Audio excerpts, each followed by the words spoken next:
পুরুষ মায়ায় আটকায়। ভালোবাসার মানুষের জন্য সবকিছু করা যায়, কিন্তু এমন কারোর জন্য কিছু করেন না যে একটা সময় আপনাকে চেনবে না। হ্যাঁ, তুমি আগে বলছালা, আমার এখন স্টিল কাট মনে আছে। ওর সাথে আমার সাথে কথা হচ্ছে, ও কোথায় থাকবে, অপরিচিত একটা নাম্বার দিয়ে ফোন দিয়ে বলতেছে আমি অমুক জায়গায় আছি। সেই জায়গা থেকে ওরা রিসিভ করে নিয়ে গেছি গাজীপুর, সেখানে বিয়ে করলাম। যেদিন নিয়ে গেছি সেদিনই বিয়ে করছি, বিয়ে শাদী কমপ্লিটলি করছি। পরের দিন শুটিং এর জন্য প্রোগ্রামিং করতেছি। হঠাৎ রাতের বেলা যে স্পটে গেছি, আকাশ ভিলা মোবাইলের, রাতের বেলা দেখতেছি কি গেটের বাইরেতে কেউ লাইট মারতেছে। সচরাচর শুটিং স্পটে পুলিশ আসে খোঁজ করতে যে কেমনে কি চলতেছে, কোনো অবৈধ কাজ কাম হচ্ছে কিনা। এটা প্রত্যেকটা শুটিং রিসোর্টেই হয়। আমার বলতেছে এই রিসোর্ট কার। এই কথা বলতে বলতে এর ভিতরে একজন কখন যে টপকা ওই সাইড থেকে এই সাইডে চলে আসছে সেটা আমি জানিও না। এসে করলো কি আমার এই যে পিছনে, আমি জীবনে পুলিশের কেমনে ধরে বা গ্রেপ্তার করে এগুলো আমি জানতাম না। ওই লোক যে ওইখান থেকে এই সাইডে চলে আসছে না, তো জায়গাটা ফাঁকা হয়েছে না, ওই ফাঁকা দিয়ে দেখতেছি এর মা খাড়ায় রয়েছে, এর আন্টি খাড়ায় রয়েছে, আর ছোট বোনটা খাড়ায় রয়েছে। পরে আমি তো ভাবছিলাম যে এমনি পুলিশ এখন তো মামলা অন্যদিকে চলে গেছে। এখন আমারে কচ্ছে যে ওই মেয়ে কোথায়, কয় যারা কিডন্যাপ করে নিয়ে আসছো। আমি কয় কি কিডন্যাপ করছি, মানে কিডন্যাপ তো করিনি। জীবন ভাই, অনেস্টলি আমি আপনার fan. Thank you so much. তুমি বলা উচিত অ্যাকচুয়ালি। হ্যাঁ, তুমি বলেন, কারণ আপনি আমার বয়সগতভাবেও আমার চাইতে বড় হবেন, এবং কি আপনি ক্যারিয়ারগতভাবেও বড় হবেন। আমি অনেক আগে থেকে আপনার এই রেডিও বেতার থেকে শুরু করে আপনার ফলোয়ার বলা চলে। তুমি অসংখ্য মানুষের হৃদয়ের রাজা ভাই, এবং কোটি মানুষ পছন্দ করে। I am so proud. আমার খুব ভাল লাগে ভাবতে যে আমি তোমাকে চিনি, তোমাকে ভালোবাসি, এবং আমাদের একটা মজার স্মৃতি আছে একসঙ্গে, দুঃখজনক মজার স্মৃতি। বাট আজকে তোমার আমার গল্পের কারণ অন্য জায়গায়। মানে একটা মানুষের জীবনে প্রেম ভালোবাসার জন্য যা যা ঘটতে পারে তার চেয়ে একটু বেশি ঘটছে। হ্যাঁ, পুরো মানে নাটক করা যায়, নাটক দেখা যায়, অনেক বড় স্টোরি হবে না, মুভি হবে। নাটকের তো মুভি হবে মনে হয়, অনেক বড় একটা স্টোরি।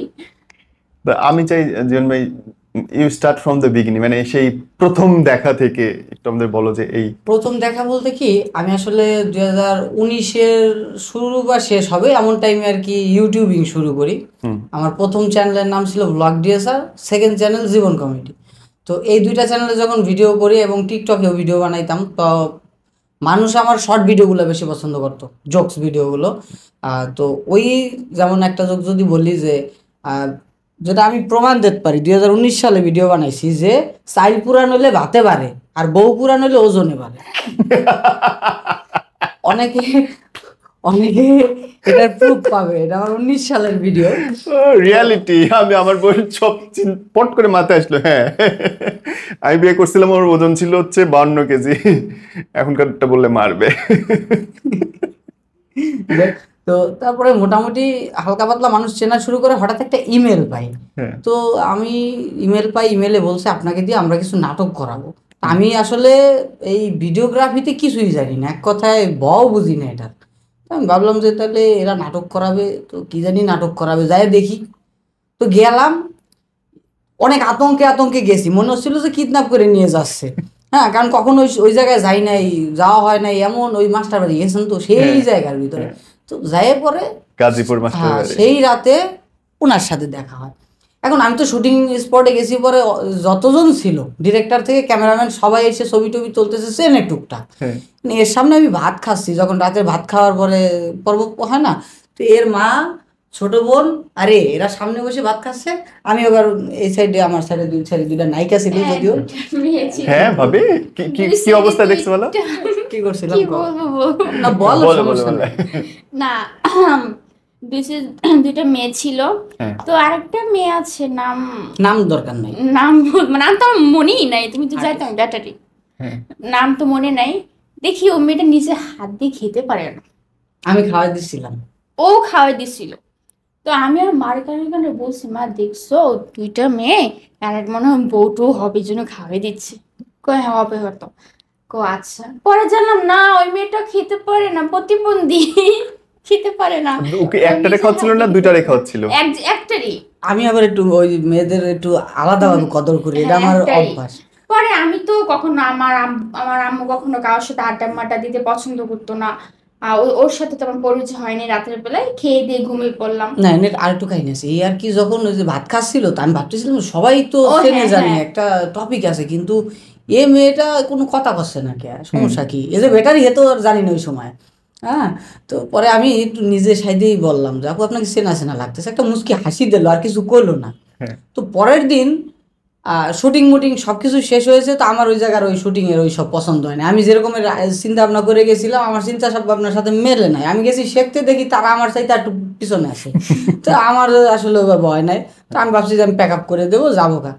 আর যেদিন প্যাক আপ করবো, আমি সবার সাথে কথাবার্তা কমপ্লিট, সেদিনকে উনি আমার কয় কি আপনার চোখ ভালো না।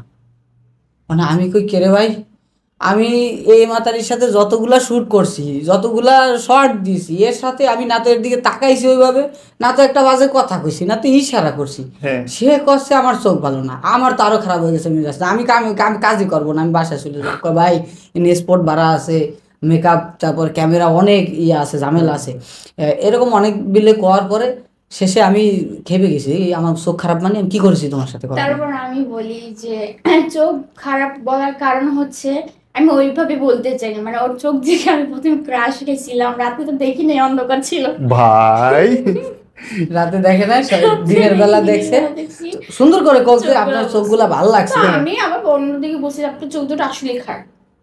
পরে মুখটা ঘুমরার পরে রাগে এক্সপ্রেশনে চলে গেছে। পরে আমি বুঝি বলে মারে ভাই আমি তো ওইভাবে বলতে চাই না, আপনার চোখটা অনেক সুন্দর, যেভাবে তাকান আমার চোখ খারাপ এইভাবে, আমি ওইভাবে বলছি।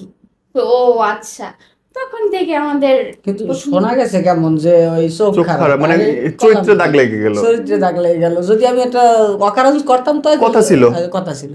তো এইভাবে মনে করেন কাটতে রইলো সময়। তো ওইখান থেকে কাজ করে আসার পর এর সাথে আমার সাথে আর কি একটা ওই দিনকার থেকে একটা গুড রিলেশন হয়। আমরা মেসেঞ্জার, হোয়াটসঅ্যাপের মাধ্যমে কথাবার্তা বলতে থাকি।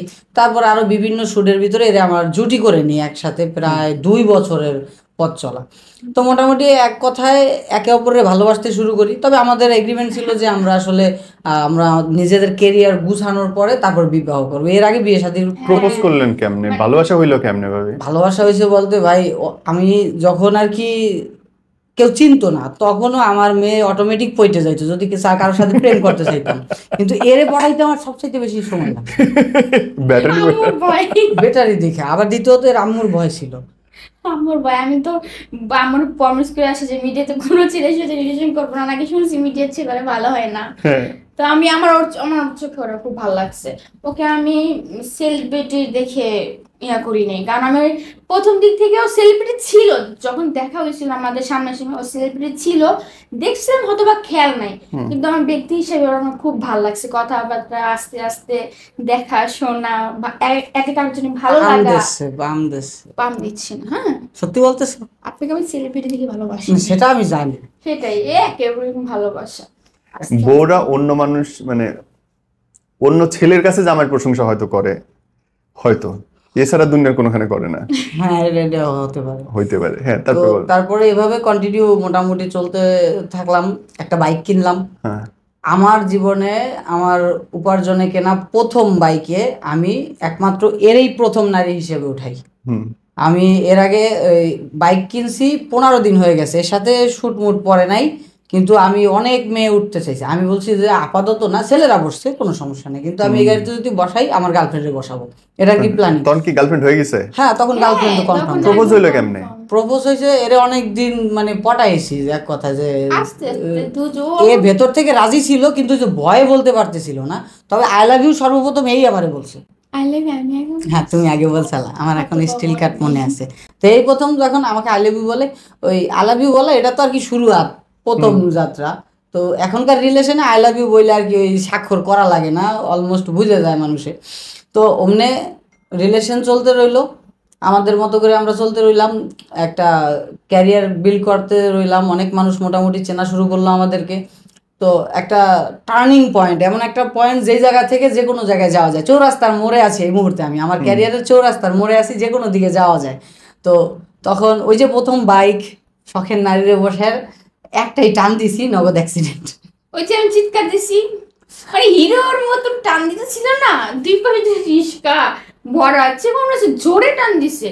আমি আর চিল্লান দিছি যদি পড়ে যায়, আমি তো জানি না যে ও বাইক কি করতে পারে। আমার বাইক চালানোর কোনো অভিজ্ঞতা ছিল না, আমি কোন রকমের এক্সপিরিয়েন্স ছাড়া একটা ওজনদার বাইক, পেছনে আবার একটা সুন্দরী নিয়ে আপনি সাহস কেমন হলো জীবন? সাহস হচ্ছে গিয়ে ওই যখন গার্লফ্রেন্ড বসে বাইকের তখন পিছনে। সব ফিরে এলা যায়। বাইকে মোবিলেও যদি টেম্পার শেষ হয়ে যায় তাও ওই বাইক নিয়ে বহুত দূর যাওয়া যায়। পারে না অ্যাক্সিডেন্ট করতে না, আমার জন্য যে যে কয়বার হয়েছে আমার জন্যই হয়েছে। শিক্ষা দিছে। সে নতুন বাইকটা পুরো ফালা ফালা হয়ে গেছে পুরো সিরিয়াসলি? হ্যাঁ নতুন ভাই একদম মানে শোরুম থেকে কিনে আনছে। আমি কিনে 15 দিন হয়েছে চালাইছি, পিছনে কোনো মেয়েরে নেই নাই এখন পর্যন্ত, এরে নেব তো। এরপর তো আর নেওয়ার জায়গায় থাইলো না। হ্যাঁ শুটিং গাজীপুরে, তো পুবাইল থেকে ওনারে আমি রিসিভ করে স্পট পর্যন্ত, শুটিং স্পট পর্যন্ত নিয়ে যাব। তো রিসিভ করেছি, পিছনে উঠাইছি, টান একটা দিয়েছি, এই কা করে উঠছে পিছন থেকে। তা আমি ভয় পেয়ে গেছি আর পেঁচা গেল কিনা? হ্যাঁ সামনের ব্রেক ক্লিক করছি ওর আবার এই যে আঙ্গুলে ব্যথা পাইছে, পুরো নখটা ছেজে গেছে। ও মাই গড। ওটা তারপর আমার কিছু হয় না। আমাদের এমনি তো ওইভাবে কিছু হয় না ওই সময়। আপনারা দুইজনই তো পাতলা সেই সময়। হ্যাঁ তখন তো আমি পিচ্ছে ছিলাম। বাইক ফালা ফালা হয়ে গেছে, এফজেডএস ভার্সন 2 আছিল ওইটা। কি ব্যাপার? তারপরে ওই পরের দিন ওই বাইক কমপ্লিটলি রিপেয়ারিং করে তারপর আবার বেরিয়েছি। মানে ওর সাথে বেশিরভাগ সময় কাটছে শুটিং শেষ, সন্ধ্যার পরে বাইক নিয়ে সেই লং ড্রাইভ, সে কত দূর দূর করে যেতাম। আর যেখানে খুশি বেশিরভাগের বলতাম আমাকে রেস্টুরেন্টে নিয়ে যা, মাশরুম খাব, মাশরুম স্যুপ এবং খুবই কি পছন্দ। এর এই রেস্টুরেন্টের সামনে স্লো করতে যায়, পিছন দিয়ে একবার বাসে মেরে দিছিল মাওনা চৌরাস্তায়। 4টা সেলাই লাগছে আমার তখন। আমার ওর সে প্রথমটা আঙুল ছেঁচা গেছে, তার থেকেও বেশি আমার হাঁটুতে 4টা সেলাই লাগছিল। ওই আপনারা দুইজনই তো পাগলা প্রেমিকা। পাগলা টাইপের বলতে কি, আমার আসলে শুটিং একটা ক্যারিয়ার ছিল, সেটা নিয়ে একটা মাথা ব্যথা ছিল, আর ও নিয়ে একটা আলাদা মাথা ব্যথা ছিল ওরে নিয়ে। তো আমি আমার শুটিং প্যাক আপ হইতে দেরি, ওরে নিয়ে কোথাও যাইতে দেরি ছিলাম না। যেই গাজীপুরে আর কি ওই প্রথম দিনই প্যাক আপ করে ফেলি, আর যাবো না কখনো সেইখানে, একমাত্র এর জন্য আমার বারবার যাওয়া হয়। 2 বছর কন্টিনিউ একটা না? 2 বছর। আমি বড় বড় অনেক জায়গা থেকে নাটকের জন্য, কাজের জন্য পাইছি, কিন্তু এর সাথে শিডিউল মিস হবে দেখে যাইনি। হ্যাঁ না, একটা জিনিস আমাকে বলেন তো, এত প্রেম চলতেছে, এরপরে আবার ভাইগে যাওয়ার দরকারটা কই পেলো? ভাইগে তো গেলেন, জেল বন্ধ খাটা লাগলো দুইজনের, এ কাণ্ড করতে কেমনে শুরু হলো? এই কাণ্ড হচ্ছে গিয়ে, এর আর আমার রিলেশন যে ছিল, এর আম্মু অবশ্য টুকটাক জানতো, ওইভাবে জানতো না। আর অনেক দিন যাবত একসাথে কাজ করার কারণে আমি মোটামুটি বিশ্বস্ততা অর্জন করি। আর উনি কিছুদিন পরে আর আমাদের সাথে আসে না। এর আগে সবসময় সাথে আসতো, পরে আর আসে না। দেখে যে না, আমাদের টিমের যারা যারা আছি আমরা, আমাদের মোটামুটি প্রত্যেকটা লোকই ভালো। তখন তো লকডাউন আটকে পড়ে গেছিল, তো লকডাউন চলতেছিল তখন। তো সেই সময় আর কি ওই আমার সাথে সিঙ্গেলি আসতো, আমি নিজেই বাইকে করে নিয়ে আসতাম। তখন আম্মু গ্রামে ছিল আটকায়। হ্যাঁ আর তার তো টাকা দরকার, তো বলছে যে যা জীবনের সাথে কাজ করে। তাহলে পুরো 2 মাস গ্রামে ছিল, আটকে পড়ে গেছে লকডাউন। আর 2 মাস আমার বয়ফ্রেন্ডের সাথে কাজ করতেছিলাম। তো এই 2 মাসের মধ্যে তাকে প্রায় 70,000, আরো মানে বেশি হবে তাই তো, মানে ওর সাথে কাজ, ওই আমাকে পেমেন্ট দিছিল ইচ্ছা হইরে। কাজ তো করতাম না, ওই কাজ থাকতো না, তাও পেমেন্ট দিতাম। তাও পেমেন্ট দিত। কাজ পেমেন্ট দিতে হবে না, গার্লফ্রেন্ড টাকা দিয়ে নাহলে পালতাম। তোমার আম্মু এটা তো গার্লফ্রেন্ড পেমেন্ট। তাহলে তোমার আম্মু আমাকে করবে, নিতাম না। আমার আম্মুর জন্য, আম্মুকে খুশি করার জন্য তো আমাদের রিলেশনটা ভালোভাবে কন্টিনিউ চালানো লাগবে। আম্মুরে খুশি করা লাগবে কেন? আম্মু তো আমার এজ এ প্রোডাক্ট হিসেবে রাখতো তাই না, তার তো টাকার দরকার ছিল। আমি মিডিয়াতে কাজ করি, আমি অ্যাক্টিং করি ওর সাথে, ওইসব পেমেন্ট দিবে না আমাকে তো মাগনা কাজ করবে না। আম্মু তো তখন জানে না ওর সাথে আমার রিলেশন। এই শব্দটা নিয়ে ভাবে একটু বলবেন। আপনি অফিয়ারে বলছিলেন, যদি আপত্তি না থাকে, আপনি বারে বারে বলছেন যে আপনার আম্মা আপনাকে প্রোডাক্ট হিসেবে চিন্তা করে। What is it? As a product হিসেবে, কারণ আমার আম্মু দেখছে যে আমি ডান্স পারি 1 নাম্বার, তো ডান্সের মাধ্যম থেকেও আসে ইনকাম। আর অ্যাক্টিং যেটা মিডিয়াতে, ওটা আমার পার ডেও 3-4 হাজার টাকা পাতাম পার ডে। তো সেই জায়গায় যদি 2 মাস করে তাহলে কত আসে। তো ওইরকম আস্তে আস্তে টাকার লোভ বেড়ে গেছে। তো আমি তো প্রোডাক্টই, তো আমি 2টা কাজই পারি, আমাকে দিয়ে সে চালাচ্ছে, সে আমাকে দিয়ে একটা ফ্ল্যাট কিনতে পারতেছে, তার লোভ বেড়ে যাচ্ছে। তো আমার নানা অসুস্থ ছিল, উনি গ্রামে গেছে, তো আমি ঢাকায় ছিলাম। হ্যাঁ তো গ্রামে গেছে যে আমার তো কিছু টাকার দরকার, আমি কি করব। তো মা আমি জীবনের কাজ আছে, তা ওইখানে কাজটা আমি করে আসি। তখন আমার রাজি ছিল, ঠিক আছে তুই একা যেতে পারবি? হ্যাঁ একা যেতে পারবো। জীবন আমাকে না রিসিভ, জীবনের ছোট ভাই ছিল, ও আমাকে রিসিভ করে গাজীপুর নিয়ে গেছে। তো এখান থেকে 2 মাস টানা কাজ, ওই কাজ করে তাকে আমি 70,000 টাকা এইভাবে দিতাম। এইসব, কিন্তু আম্মু তো জানতো না ও আমার বয়ফ্রেন্ড, তখন ওর রিলেশনের কথা মানে জানতো না। জেনারেলি মিডিয়াতে কিছু পার্সন আমাদেরকে জেলাস ফিল করতো, যার জন্য আমার আম্মুকে অনেক পরামর্শ দিয়েছে যে মিমা জীবনের সাথে এটা আমার এরকম। আর্টিস্টরাই, যে ও আর্টিস্টরা আর artist, কি আমার হ্যাঁ, সাথে কাজ করতো, কিন্তু দেখতো যে আমি বেশিরভাগ ফ্রেমে এরে টানতেছি, এরে নিয়ে এত করি। সুন্দর সুন্দর নায়িকা থাকতে গিয়ে আমাকে কেন টানতেছে, এই জন্য জেলাস ফিল করতো। যার কারণে আমার আম্মুকে অনেকবার আমার ওর নামে বা আমার নামে, আমাদের রিলেশন নামে, যাই হোক ওইসব বদনাম বলতেছিলাম আম্মুর কাছে। মোটা কথা হচ্ছে গিয়ে ভাইয়ার প্রশ্নের অ্যান্সারটা দিয়ে দিই, সেটা হচ্ছে গিয়ে ওই যে ওর যখন ওর আম্মু জানতে পারলো যে আমাদের রিলেশন চলে, তখন ওনার জায়গা থেকে উনি এইভাবে চিন্তা করলো কি যে যদি রিলেশন চলে তাহলে যদি এরা বিয়ে করে ফেলে তাহলে তো আর এর যে পেমেন্টটা পাচ্ছে এই পেমেন্টটা পাবে না, আমার ওয়াইফ হয়ে যাবে। হ্যাঁ, তো একটা পর্যায়ে উনি গ্রাম থেকে আসে, ও বাসায় গ্রাম যায়, থেকে আসে, আমারও আমাদের শুটিং শেষ হয়, তো ও বাসায় যায়, উনিও গ্রাম থেকে আসে।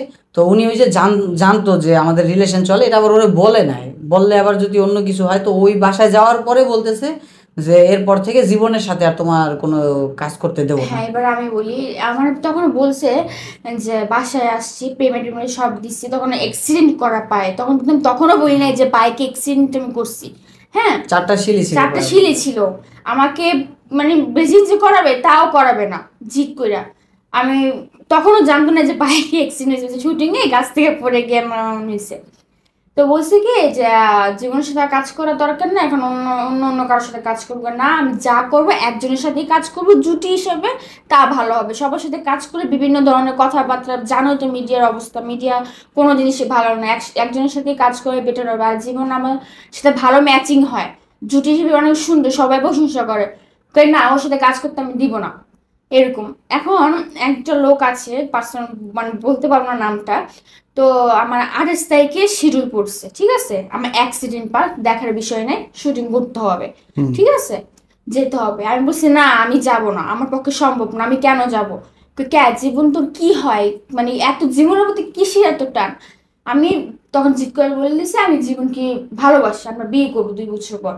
তখন আম্মু সে রাগ, মানে ফোন ভাঙছে তখন। ও বাই যাবে, আরেকটা কথা মিস্টেক হয়ে গেছে, ফোন ছিল। তখন আমাকে কল দিছি, দেখো জীবন আমাকে মারতেছে, আমি কি করব, আমাকে এরকম এরকম হইতেছে, ও আর কি 2-3 দিন, 3-4 আলাদাভাবে, দিন অনেক এরকম। প্রথমত আলাদাভাবে আমার সাথে ফোনে বলতেছিল, প্রথমে এক ধাপ মায়ের খাইছে, যা খাইছে কথা বলতে পারতেছিল না, তো তারপরে আমার আলাদাভাবে ফোন দিল, ফোন দিয়ে বলতেছে জীবন এরকম আমার উপর তো এভাবে এরকম করতেছে, এখন আমি কি করতে পারি।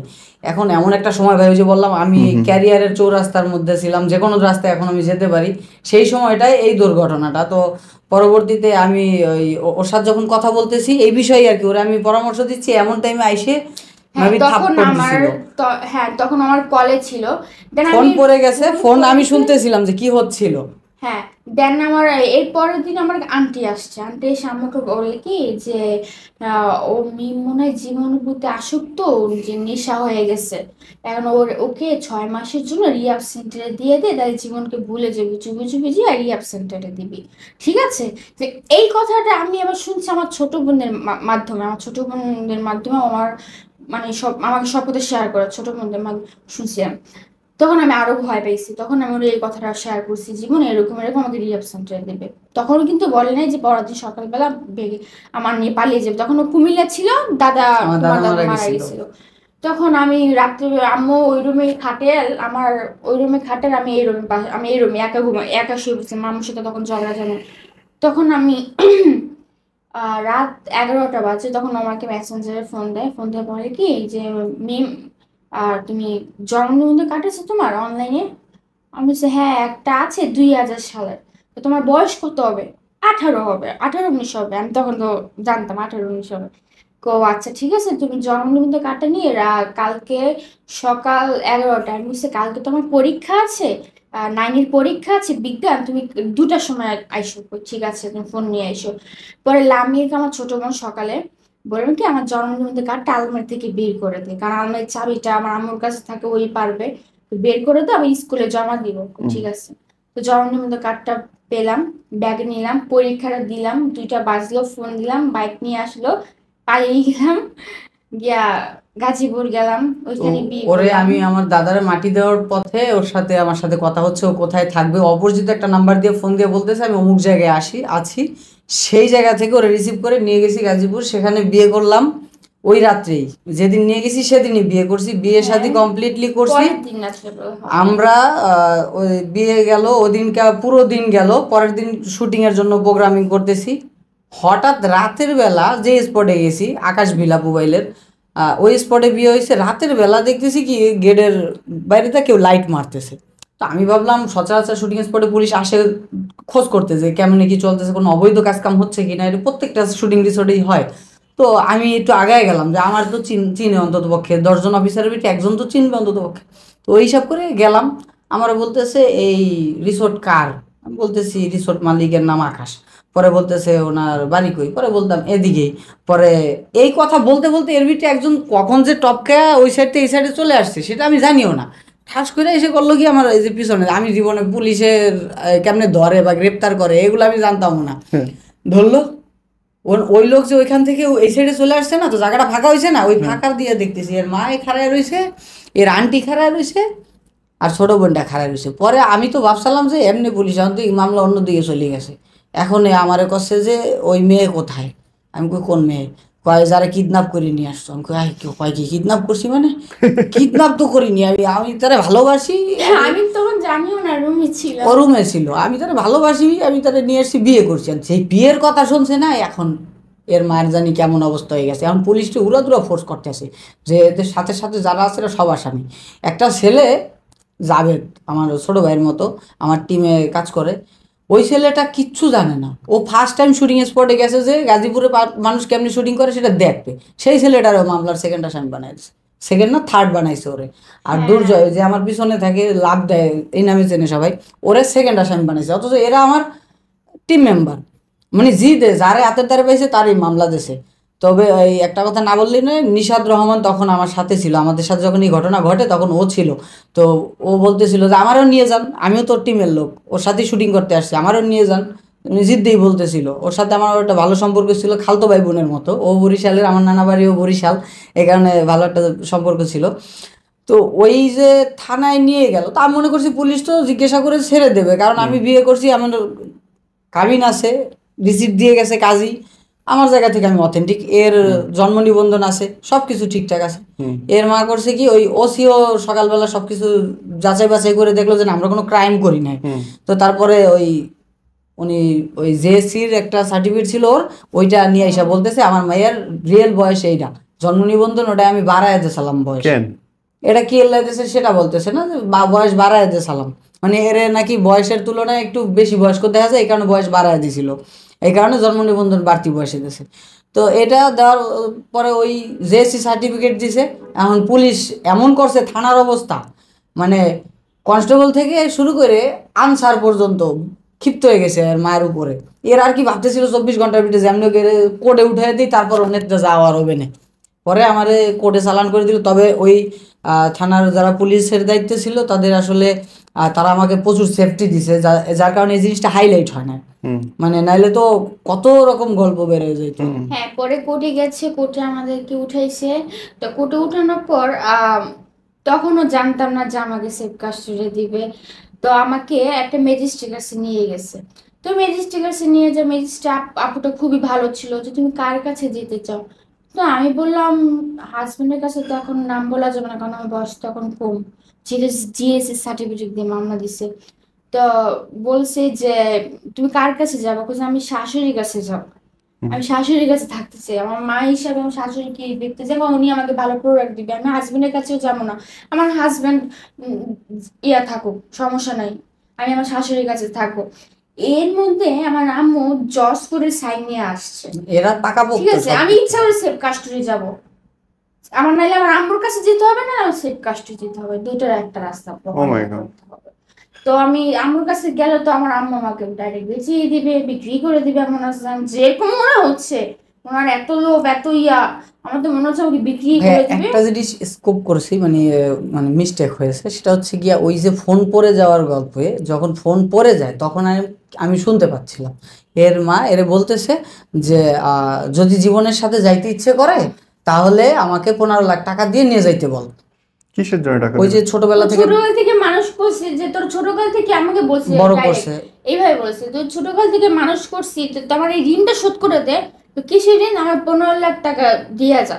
জীবন যদি আমাকে 15 লাখ টাকা দেয়, তাহলে আমি হাসি খুশি অনুষ্ঠান ভাবে তো জীবনের কাছে দিয়ে দিব। মেয়ে বেচে দিবে এরকমই। এরকমই তো হয়ে গেছে। তো ওইটা যখন শুনেছি তখন ভাবলাম যে আমার তো এক্সপিরিয়েন্স নেই, ভাবছি যে বিয়ে করার পর আর কি থাকে, তো বিয়ে করছি।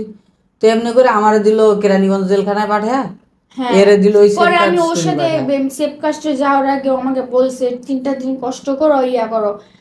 3 দিনে যা আমি ভাবছি ওরে 3 দিনে হয়তো বা ছেড়ে দেবে, যেটা আমি সেফ কাস্টে ভাবছি গেলাম। মানে যে সেফ কাস্ট, আসামি তো আমি, এ তো আর আসামি না। সেফ কাস্টের এমন একটা জায়গা, কি বলবো, মানে খুব ভয়ঙ্কর একটা জায়গা। জেলখানা তার তো অনেক ভালো, দেখা করা যায়, সবকিছু নেওয়া যায়, খাবার ইনপুট করা যায়, বাসার খাবার দেওয়া যায়, কিন্তু ওইখানে যদি বিষও দেয় না, তাও আমাদের খেতে হবে। সেফ কাস্টডি এমন একটা জায়গা যে নিজের বাপ মাও দেখা করতে পারবে না, ফোন দিতে পারবে, এমন একটা সেফ সেফ কাস্টডি। মানে বিয়ের ভিকটিম যারা থাকে তাদেরকে একটু কড়া ইয়াতে রাখে। আর অন্য অন্য মেয়েরা যেটা কি খারাপ কি রকম ভেতরের জায়গাটা বলতে হবে? ভেতরে জায়গায় পরিবেশটা সুন্দর ছিল, পরিবেশটা সুন্দর ছিল, থাকার জায়গা কেমন? একটা বেড ছিল, টিভি ছিল, ক্রাম বুক ছিল, রুম ছিল, স্কুল ছিল, নামাজ পড়ার মতন কোরআন শরীফ সবই ছিল, তাহাজ্জুদ নামাজ পড়তাম, সবকিছুই করতাম ওর জন্য আমি, ইয়া করতাম। আর দেখতাম প্রত্যেকটা মেয়েদের প্রত্যেক রবিবারে একটু মানে হাজিরা পরে কোর্টে যায়, কিন্তু আমার কেন করে না, আমার কেন করে না? কিন্তু প্রত্যেক রবিবার আমার আম্মু ফোন দিত, ইয়া আমাদের আমাদের যে সেফ কাস্টডি সব মায়ের পক্ষে, ও স্বামীদের পক্ষে যেতে হবে না, সব বুঝাবে যে মায়ের কাছে যাও, স্বামীর কাছে যেও না, তাদেরই লাভ হবে, ভিকটিম না আমি। আমাদের মাই আমার মায়ের তো ঢুকাইছে সেফ কাস্টডির ভিতরে, তো আমার মায়ের কাছে এবার যাওয়া লাগবে। তো প্রত্যেক রবিবার মা ফোন দিত আমার সাথে কথা বলার জন্য, কিন্তু আমি কথা বলবো না, আমি যাবো না, আমি কথা বলবো না মার সাথে। মার সাথে কেন এত জিদ তোমার ভাবি? জিত হবে না, অকারণ আমাদেরকে মানে এত ব্যাড একটা সার্ভাইভ মানে করেছিল, খুব কঠিন একটা, মানে কি উক্তি করেছে, ও কি খারাপ দেখতে, সব দেখতে পারফেক্ট। আমার কাছে ভালো লাগছে, আমার সুখ তো তোমার সুখ, তুমি আমাকে জন্ম দিচ্ছ, এত ছোটকাল থেকে মানুষ করছো, বড় করছো, তুমি আমার ভালোটা তুমি দেখবা না? তোমার সবচাইতে খারাপ কখন লাগে যে ওনার সব থেকে খারাপ আমার কখন লাগে, যখন ওকে মানে ও হাজিরা দিতে যাও সবসময়, মানে জানি দেখতেছে মেয়েটা ভালো আছে, তা ওকে নাকি জেলে রাখবে, ওকে কষ্ট দিবে, যা কিছু অনেকগুলো ট্রাই করছে। যাই হোক, সেপ্টেম্বরের কথাটা বলি কিভাবে আমাদের জামিনটা হয়। দেখি প্রত্যেক রবিবার ফোন দিত, পর লাস্টের দিনে আমি যাই একটু কথা বলি, কি বলে একটু শুন। তো কথা বললাম, দেখ আমার কাছে আইসা পর, আর জীবন ভালো না, ও ছেলে খারাপ, মানে মেয়েদের সাথে অনেক কিছু, মানে আবল তাবল একটা মা একটা ছেলে নামে কি বদনাম বলতে পারে ওইরকম। আমি বলছি না, ওইটা আমি করতে পারবো না। তো একদিন আমাকে 2টা পুলিশ আসে, এই যে আমাদের আয়ু, হ্যাঁ আমাদের আয়ু, মামলার আয়ু যে আসে, আমাকে মেডিকেল টেস্ট করাবে, ঠিক আছে। তো আমি গেলাম, যে আমি বলছি মেডিকেল টেস্ট করাবো না, এটা আমার ব্যক্তিগত ব্যাপার, মেডিকেল টেস্ট করাবো না। তুমি যেমনটা ওই মেডিকেল টেস্ট বছরটা না, তোমাকে বয়স পরীক্ষা করাবে। আমি তো জানি আমার বয়স 18 বছর, সমস্যা নেই। তো বয়স পরীক্ষা করাইলো, তো বয়স পরীক্ষা করার পর কয়েকদিন পর জানলাম যে আমার বয়স 15 বছর 3 মাস, যেটা রিয়েল বয়স। তার মানে ও টাকা দিছে বয়স বাড়ানোর জন্য, তুমি কত টাকা দিছিলে তাও অন হচ্ছে না। ভাই কত রকম দালাল চক্র এই বয়স বাড়ানোর জন্য আবার টাকা কে? হ্যাঁ, ঘটনা ঘটছে কি, আমি তো জানি ওর বয়স পর্যাপ্ত, তো ওইটা যাই না বিয়ে করছি, এখন দেখতেছি এর মেডিকেল টেস্ট করবে, বয়স কম। তো এখন আমার ওই যে দালাল, আসলে দালাল কোথাও টাকা টোকা দেয় না, ওই নিজেই খাইছে, বলতেছে যে এই কাজ হচ্ছে ওই কাজ হচ্ছে। তো বলতেছে যে মেয়ের বয়স কম আসতে পারে, তো আমরা যদি আগে ভাগে ওই রিপোর্টের ওইখানে টাকা দিয়ে দেই, তাহলে ওরা বয়সটা আর কি সেন্টার করে দেবে, ঠিকঠাক করে দেবে। আমি বললাম তখন আমি যাবি না, তখন এর আর কি বাইর করার প্রক্রিয়া চলতেছে। মানে ওই যে বয়স বাড়ানোর জন্য কত দিতে হবে, সেইখানেও প্রায় 48,000 টাকা। তাও পরে কত বছর, যখন 16, 17, 48,000, তাও 18, তাও 1 বছর খাটানি লাগবে, মোট 3 বছর। তো এছাড়া কোনো উপায় নেই। তখন বলছে এই পরের বার হাজিরা পড়লো, আমার পরের আবার ওর হাজিরা পড়লো, তো ওর সাথে আমার দেখা কোনো কথা নেই, ডাইরেক্ট জড়াই ধরছে, যে ডাইরেক্ট জড়াইতে কান্নাকাটি করলাম। আবার পুলিশ ছুটাই নিতে পারে না আমাদেরকে, ছুটাই নিল। পরে ওই যে আমাদের কি জানি বলে, উকিলটা না, তোমার উকিলটা, অ্যাডভোকেট, তোমাকে যদি জজে জিজ্ঞেস করে তুমি কার কাছে যাবা, তুমি কার কাছে যাবা, তুমি বলো মার কাছে যাবো। কেন আমি বলছি কেন আমি মার কাছে যাবো না, আমি লাখে 3 বলে সেভ কষ্ট করবো, মার কাছে যাবো না, আমি আমার হাজবেন্ডের কাছেই যাবো। না না, তাতে অনেক ট্রাপ হবে, তুমি তুমি তোমার আম্মুর কাছে যাও, পরের বার তুমি পালাতে পারবা। তো আমি মাথায় ক্যাচ করলাম, এটা তো আমাদের সেভ কষ্টে মেয়েরাও বলে যে মার কাছে গেলে দ্বিতীয়বার তুমি পালাতে পারবো, কোনো সমস্যা নেই, কিন্তু ট্রাপ হবে, কঠিন ট্রাপ হবে, মানে হাজিরে টাজিরে দেওয়া লাগবে এরকম কিছু। তো তো ঠিক আছে, তখন জজ জিজ্ঞেস করলো, মহিলা জজ জিজ্ঞেস করলো তুমি কার কাছে যাবা, আমার আম্মুর কাছে যাবো। কি সুন্দর, আমার আম্মু মিষ্টি আসে, মনে করছে তার কাছে সত্যি করে চলে যাবো, মিষ্টি আসি পরের ভাবি ভালো কার্টুন আছে। মানে এর মোদ্দা কথা হচ্ছে গিয়ে যখন আর কি আমি ফার্স্ট জামিনে বের হই 1 মাস 3 দিন টোটাল ভাই, আমি আসলে এই সম্পর্কে কোনো রকম অভিজ্ঞতা নাই, জেলখানা কি জিনিস থানা কি জিনিস আমার মনে হয় না যে 3 পুরুষের কেউ কোনোদিন দেখছে। সেই জায়গার ভিতরে মোদ্দা কথা হচ্ছে গিয়ে যার সামনেই পড়ছি, ভাই আপনারা তো ডলার কামান, আঙ্গো দিতে সমস্যা কি, এমনভাবে বলতো ডাইরেক্টলি, ডলার কামাই আমরা, আমাদের দিতে সমস্যা কি, মানে একদম ধুয়ে মুছে যেখান থেকে টাকা না আসে সেখান থেকেও বের করে নিয়ে গেছে। তো কত গেল সব মিলে? সব মিলে আমার টোটাল যদি বলি যে ক্যাশ টাকা, তাহলে টোটাল ইন টোটাল এপার ওপার মিলে এপার ওপার মিলে 30 হবে না, তবে 22-23 এরকম 22-23 লাখ টাকার মতো গেছে। এটা যাওয়ার পরে তাও আমি জামিনে বেরোইছি, যখন জামিনে বেরোইছি, বেরোনোর পরে দেখি আমার সামনে হলো যে ওই আমার ফ্যামিলির লোকজন ওই যে জেলখানার সামনে যে থাকে, তো ওনাদেরকে প্রথমে জিজ্ঞেস করলাম যে মিম কোথায়, ওর ওই সময় আমি মিম বলে ডাকতাম, এখন মুস্কান, আর লাস্ট নামটা এখন ফার্স্ট চলে আসছে, তো ও কোথায়, পুরো নাম কি? মিম মুস্কান? মুস্কান মিম নাম ছিল, তো মিম বলে ডাকতাম। তো আমি বলতেছি ও কোথায়, পরে বলতেছে ও তো এখনো বের হইতে পারে না। তখন আমার যাদের কাছ থেকে সাহস পাবো তারা বলতেছে যে ওই মেয়ের কথা তোমার আর ভাবাই যাবে না, যদি ওই মেয়ের কথা আর ভাবতে যাও তাহলে তোমার জীবনে অনেক বিপদ আছে, তুমি এখন তোমার মতো করে থাকবা, ওই মেয়ের মতো করে থাকবে। আমি কই রে বাপরে, আমি আমার ক্যারিয়ারের দিকে তাকাইলাম না, আমার কোনো কিছুর দিকে তাকাইলাম না, আমি জেল খাটলাম এতদিন, তারপরে সেই মেয়ের মতো থাকবে কে, এটা আমি দেখে ছাড়বো। তাহলে তো ওই মেয়েরে কোনোদিন বাইরই করা যাবে না। কে বের করা যাবে না? কয় এর তো এর মার নিজ জিম্মা ছাড়া বের করা সম্ভব না।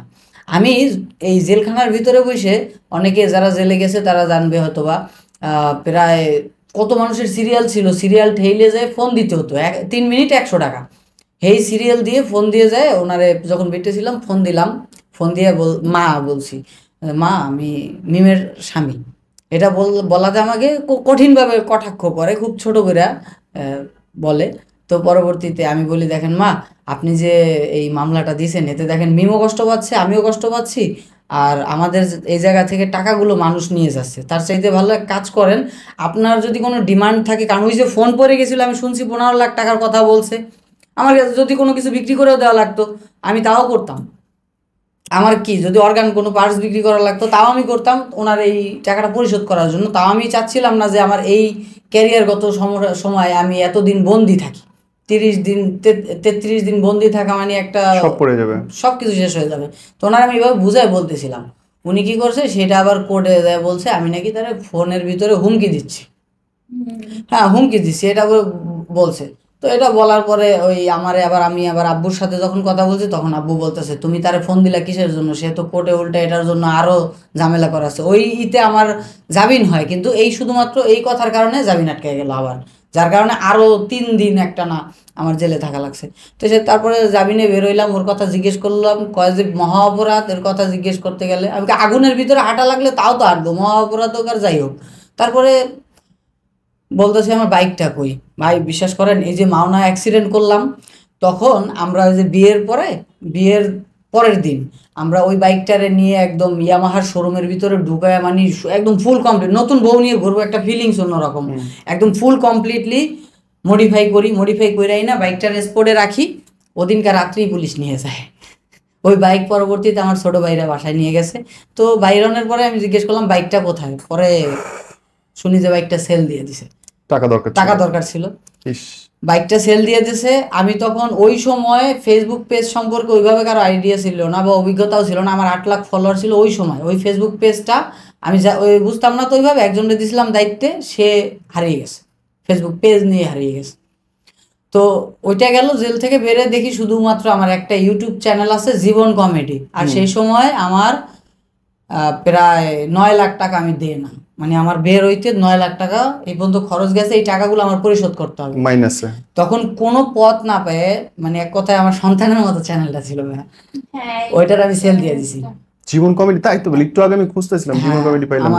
আমি ওইটার পরে এখন পর্যন্ত আর ইউটিউবে মুভ করি নাই। আমার একটা পেজ আছে 11 লাখ ফলোয়ারের, আর একটা আছে 6 লাখ ফলোয়ারের। আমার প্রোডাকশন হাউসে টোটাল 6টা পেজ, 4 লাখ, 5 লাখ, 3 লাখ, 1.5 লাখ এরকম অ্যাভেলেবেল। কিন্তু আমার ইউটিউব চ্যানেল একটা মনে হয় 90,000 ফলোয়ারের সাবস্ক্রাইবার একটা আছে, তাও আমার অধীনে না, বা আমি চালাই না। আমি ইউটিউবটা খুব ভালোবাসতাম। আমার জীবনের সর্বপ্রথম ভিডিওটা ইউটিউব ফ্রেমে রোমান্টিক রিক্সাওয়ালা করে একটা ভিডিও বানাই, আমি একটা বই লিখছিলাম এর উপরে। আমার সর্বপ্রথম ভিডিওই ইউটিউবে, তারপরে আমার টিকটকে আসা, ফেসবুকে আসা। তো ওই চ্যানেলটারে আসলে আমি কোনো পথ পাচ্ছিলাম না, কারণ ওরে আমার নিডেড, আমার লাগবেই ওরে। তো পরবর্তীতে ওই চ্যানেল সেল দিয়ে মোটামুটি কোনো রকমভাবে একটা সেটেলমেন্টে আসি। তারপরও অনেক টাকার দেনা মাথার মধ্যে, এর ভিতরে আবার এর বের করতে হবে। তখন কয়েকবারে এর আম্মুর সাথে আপোষ করার ট্রাই করতেছিলাম, যে একটু আপোষে আসেন, ওরে বের করে দেন। এখন উনি শুধু প্রতিনিয়ত ডিমান্ড বাড়তেছে, যত আমি নরম হচ্ছি তত ওনার ডিমান্ড বাড়তেছে, যত নরম হচ্ছি তত ডিমান্ড বাড়তেছে।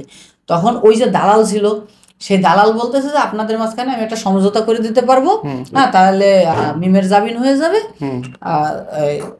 আমি তাহলে কথা বলতে পারি, এই কয়ে যায় তাদের সাথে কথা বলছে। তো তারা আবার 3 লাখ টাকার একটা এগ্রিমেন্টে রাজি হয়েছে, যে যদি আমাদের সাথে স্টামে 3 লাখ টাকা লিখিত হয় যে ও আমাদেরকে 3 লাখ টাকা দেবে, তাহলে মিমিরে জামিন করাবো। আর তা না মুস্কানের মা, হ্যাঁ এর আম্মু বলতেছিল।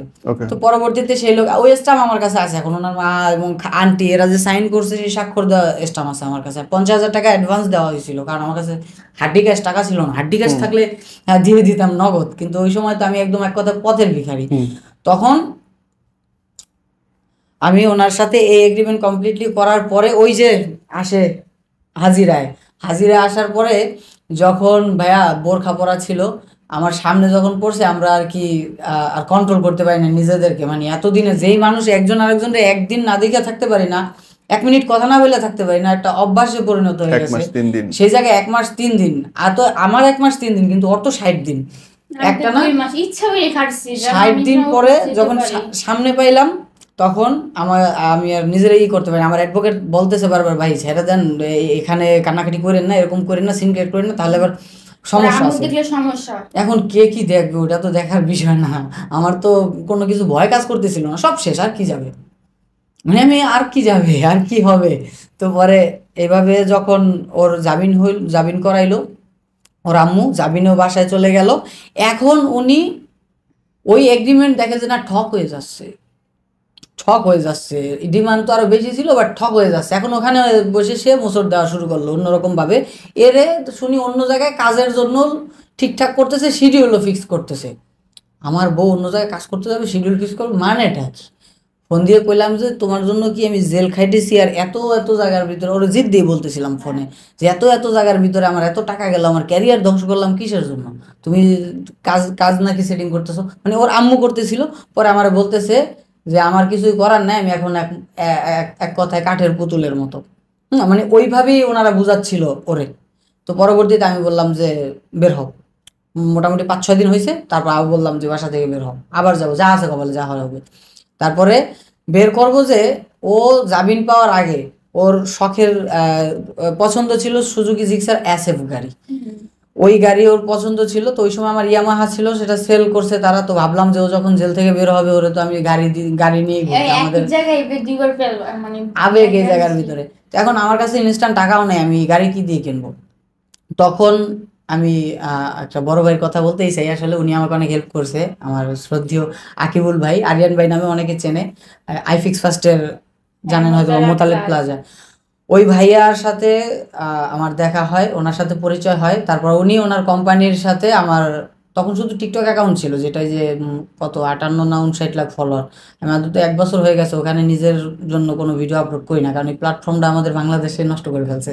একটা ভেরিফাইড অ্যাকাউন্ট আছে, আমি যে সময় ভেরিফাই পেয়েছি ওই সময় খুব কম মানুষই ভেরিফাই পেয়েছে, আর এখন তো কেউ ভেরিফাই দেয়ও না। তো ওই প্ল্যাটফর্মটার সাথে ভাইয়ার সাথে কন্ট্যাক্ট শিফটে যাই। ভাই আমাকে সমস্ত ধরনের হেল্প করে, আমাকে ফোন থেকে শুরু করে মগবাজার একটা অফিস নিয়ে দেয়, আমাকে মোদ্দা কথা আমার ক্যারিয়ার গুছানোর জন্য যা যা দরকার ছিল আমাকে সব করে। আর আমি শুধু আমার জায়গা থেকে জানি না ওনাকে কতটুকু স্যাটিসফাইড করতে পারছি, তবে এখন পর্যন্ত আমার অ্যাকাউন্টের মধ্যে ওনার অ্যাক্সেস আছে, উনি ওনার মতো করে ভিডিও আপলোড করতে পারে। এক কথায় বলা চলে আমার এই টিকটক অ্যাকাউন্টারও অর্ধেক মালিকানা নাই আমার, যেটা সত্যি কথা। কারণ ওনার সাথে আমার ডিলটাই এরকমভাবে হয়েছিল। হ্যাঁ, অর্ধেক মালিকানাটাই আমার নাই। অ্যাকাউন্ট আমার থাকবে, আমি সবসময় ভিডিও আপলোড করব, বাট ওনারও থাকবে, উনিও সবসময় ওনার কোম্পানির ভিডিও আপলোড করবে। সিস্টেমটা এরকমের। এখন আমার ওই অ্যাকাউন্টটাও বর্তমানে বলা চলে পুরো মালিকানা আমার নেই, যার কারণে ওই সময়টায় আর ওইটা না করেও আমার কোনো উপায় ছিল না। কারণ আমার টাকার দরকার ছিল, ইনস্ট্যান্ট মানির দরকার ছিল। আর আমার ওই যে শখের নারী বেরোলে এর ছাড়া গাড়ি ছাড়া কেমনে চলে। তখন যখন জাবিনে আসে, তো জাবিন হওয়ার পরেও আবার ওই কাশিমপুর যাইতে হয়, ওইখান থেকে আবার বেল হয়, ওইখান থেকে বের হইতে হবে। তো আমার অ্যাডভোকেট বলতেছে যে জীবন ভাই, এই বিয়ের ভিকটিম যারা এবারে কিন্তু পিজন ভ্যানে নেয় না, এদেরকে বাসে করে নেয়, আপনি চাইলে এই বাসের ভিতরে উঠে এর সাথে কথা বলতে বলতে যাইতে পারবেন। এই কথা নিয়ে শুনে ভাই আমি ওই যেই বাস খালি দেখা যাচ্ছে যে অমুক বাসে উঠবে, তো ওই বাস মেবি বাসের নামের স্পন্সর না করি, তো ওই দেখে আমি বাইক টান দিয়ে বাসটা ধরার পরে গাড়ি এমনি করে ফালাইয়া দিয়ে লাফ দিয়ে বাসের বিটে উঠে গেছি। মানে রানিং গাড়ি, আমার বাইক নতুন বাইক, রানিং গাড়ি, আমি এমনি করে ফালাইয়া দিয়ে বাসের বিটে লাফ দিয়ে উঠে গেছি। আর চাবি আর বাইক পড়ে গেছে সাইডে, আমি বাসে উঠে গেছি।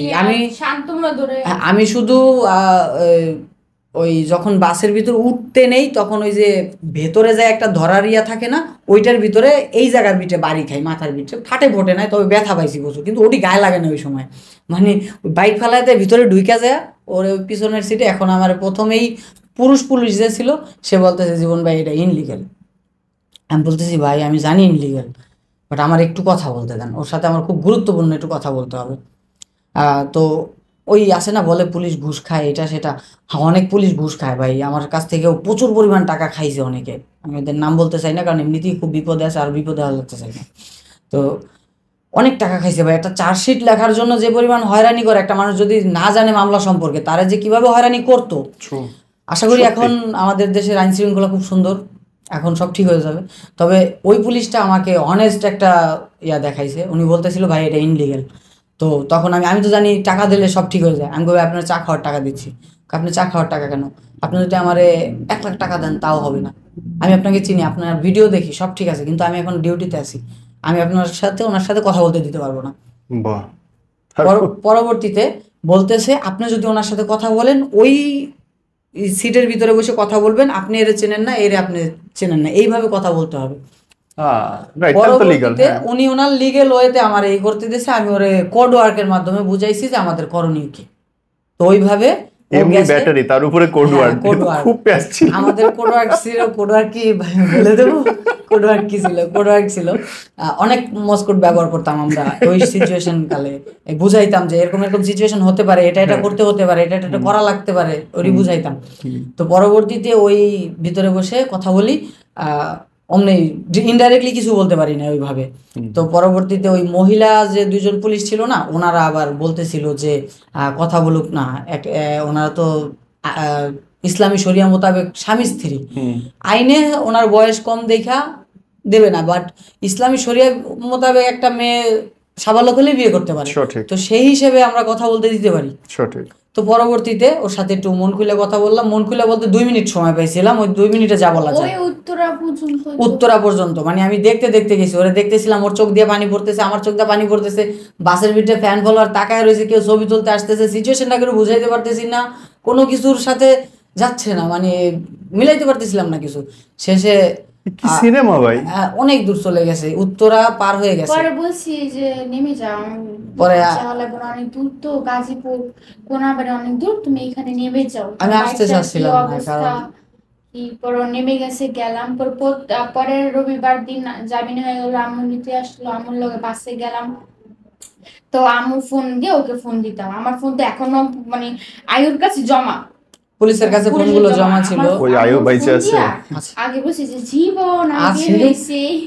বাট আয়ুটা না, উনি যদি ভিডিওটা দেখে তা বুঝতে পারবে, উনি আমাকে খুব হয়রানি করছে ভাই, খুব বাজে একটা। আর মানে খুব হয়রানি করছে, এবং কি ওই আয়ুর যে ঊর্ধ্বতন কর্মকর্তা ছিল ওনারও কথাবার্তার লেভেল একদম সুন্দর ছিল না। আর একটা ডিউটিরত অফিসার তার অফিসে বসে সিগারেট খেতে পারে, আমার মনে হয় না যে এরকম কোনো রুলস আছে। ওনাকে আমি খাইতে দেখছি। আর দ্বিতীয় অর্থে ওনার ব্যবহার আচরণ সবকিছু একটু অন্যরকম ছিল। এখন ওনার এই আচরণটা হওয়ার পিছনে শুধুমাত্র যে ওনার ব্যক্তিগত কারণ এটাও আমি দিতে পারতেছি না, কারণ ওর আম্মু ওই জায়গাটার পরিবেশটাই একটু ঘোলাটে বানায় ফেলাইছিল, যার কারণে আর কি ওনারা একটু হয়েছিল। তবে যে আয়ু ছিল সেই ইচ্ছাকৃতভাবে আমাকে আর কি একটু হ্যারাসমেন্ট করতো, চার্জশিট বাবদ, এই বাবদ সেই বাবদ, যেটি বুঝি না সেই বাবদ। ওই যে আকাশের যত তারা মামলার তত ধারা, এরকম আছে না। তারপরে হইলো কতদিন পরে, ভাবিরে ছাড়লো কতদিন পরে?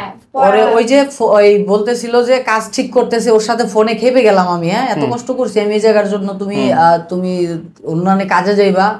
তো পরে আমি বলতেছি বের হও, তারপরে আবার বের হইছি, বের হনো আবার ভেগে যাবে, আবার ভাগবো।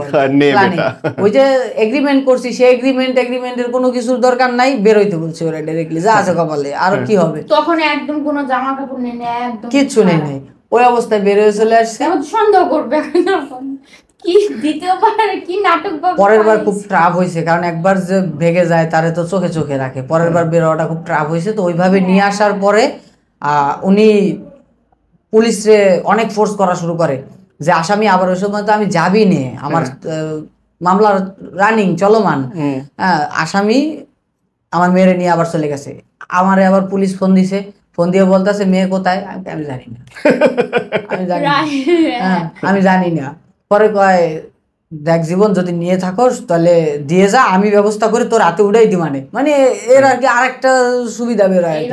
পরে আমি কই এখন আপনি কি বললেন বা কে কি বললো বা মেয়ের মায়ে কি বললো ওগুলো দেখার বিষয় না, আমরা দরকার এখান থেকে ইন্ডিয়া পালায় যাবো। সত্যি কথা ভাই, প্ল্যানিং এরকম ছিল। গাড়ি ছিল একটা আছে, কোথাও ধরতো না, ঘুরতে আসছি আমি, মাঝে মধ্যে ওদিকে ঘুরতে যাই ইন্ডিয়াতে, হ্যাঁ বেনারুল হয়ে ওদিক দিয়ে ঘুরতে যাই। তো ওই বর্ডারে দেখে, তো দেখলে জানে যে আমরা কন্টেন্ট ক্রিয়েটর, একটু ঘুরে ফিরে চলে যাবো, আমরা তো আর ক্রাইম করতে যাবো না। তো নিয়ত ছিল যে বাইকে যাবো, এরকম প্ল্যানিং ছিল যে ইন্ডিয়া চলে যাবো। বাংলাদেশ যেহেতু থাকতে দেবে না, মামলা চলতেছে, পুলিশ তো ধরতেই আসবে।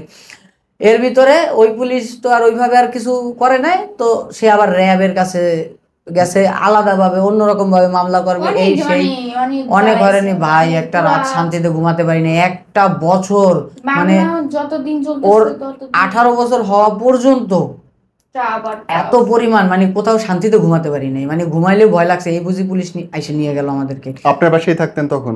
না, আমরা তখন ইয়াতে ছিলাম, মগবাজার ছিলাম, 1-2 মাস ছিলাম মগবাজারে, তারপরে কেরানীগঞ্জে চলে আসি। তখন মামলার হাজিরায় যখন যাইতাম, তখন আমাকে মানে ভিতরে ঢুকানোর জন্য, মোটা কথা হচ্ছে গিয়া জামিন ক্যান্সেল করে আমাকে পুনরায় জেলখানায় প্রেরণ করার জন্য ওনার যা যা করা দরকার ছিল উনি তাই করতো, যারা যেমনি যা দেওয়া দরকার ছিল উনি তাই দিত, এবং কি কাঠ গড়ায় কাইন্দে দিত, এমন ভাবে কান্না করতো। এটা কাইন্দে দিল, এটা আবার আমাদের অনেক কথায় অনেকে কেন্দ্রেতে আবার যেতে পারে, এটা আমার কন্টেন্টের ডায়লগ, যে কাইন্দে দিছে, কাঁদতেছে ওনে বসে। তো আমি ওনার সাথে বাইরে বসে, আমার সাথে কথার এগ্রিমেন্ট কি, সে মামলা টামলা সব উঠেই নেবে, সব কিছু ঠিকঠাক। হ্যাঁ, তো ওনার একটা কন্ডিশন আছে, ওনার ওই কন্ডিশনটা আমি অন ক্যামেরায় বলতে চাই না। আম্মা জান, আপনি অবশ্যই জানেন কি কন্ডিশন দিয়েছিলেন। তো সেই কন্ডিশন অবশ্য আপনার মেয়ের সাথে আমি শেয়ার করছি, এটা আমি মিস করি নাই। তো সেই কন্ডিশনটা আমার অডিয়েন্স আছে, এদের সামনে আমি বলতে চাচ্ছি না। তো উনি ওই কন্ডিশনে আমি আর রাজি হতে পারলাম না আমার জায়গা থেকে। তো পরবর্তীতে এভাবে চলতে চলতে ওর যখন বয়স 18 হয়ে যায়, তখন আমরা ইতে গেলাম, ওরে নিয়ে কোর্টে গেলাম। আমাকে জজ মামলা সিএমএম কোর্ট থেকে জজ কোর্টে ট্রান্সফার হয়ে গেছে। এই জজ কোর্টে ট্রান্সফার হওয়ার পরে জজ বলল যে পরের তারিখে আপনার স্ত্রীর নিয়ে আসবেন, ভিকটিম তার নিয়ে আসবেন। তো ওরে নিয়ে গেলাম, ওরে জিজ্ঞেস করলো যে কি কি জিজ্ঞেস করছিল বলো। ও যখন যাবিন তখন তেমন কিছু না, আমি গেলাম একটু বুড়ি মুড়ি সেজে গেলাম,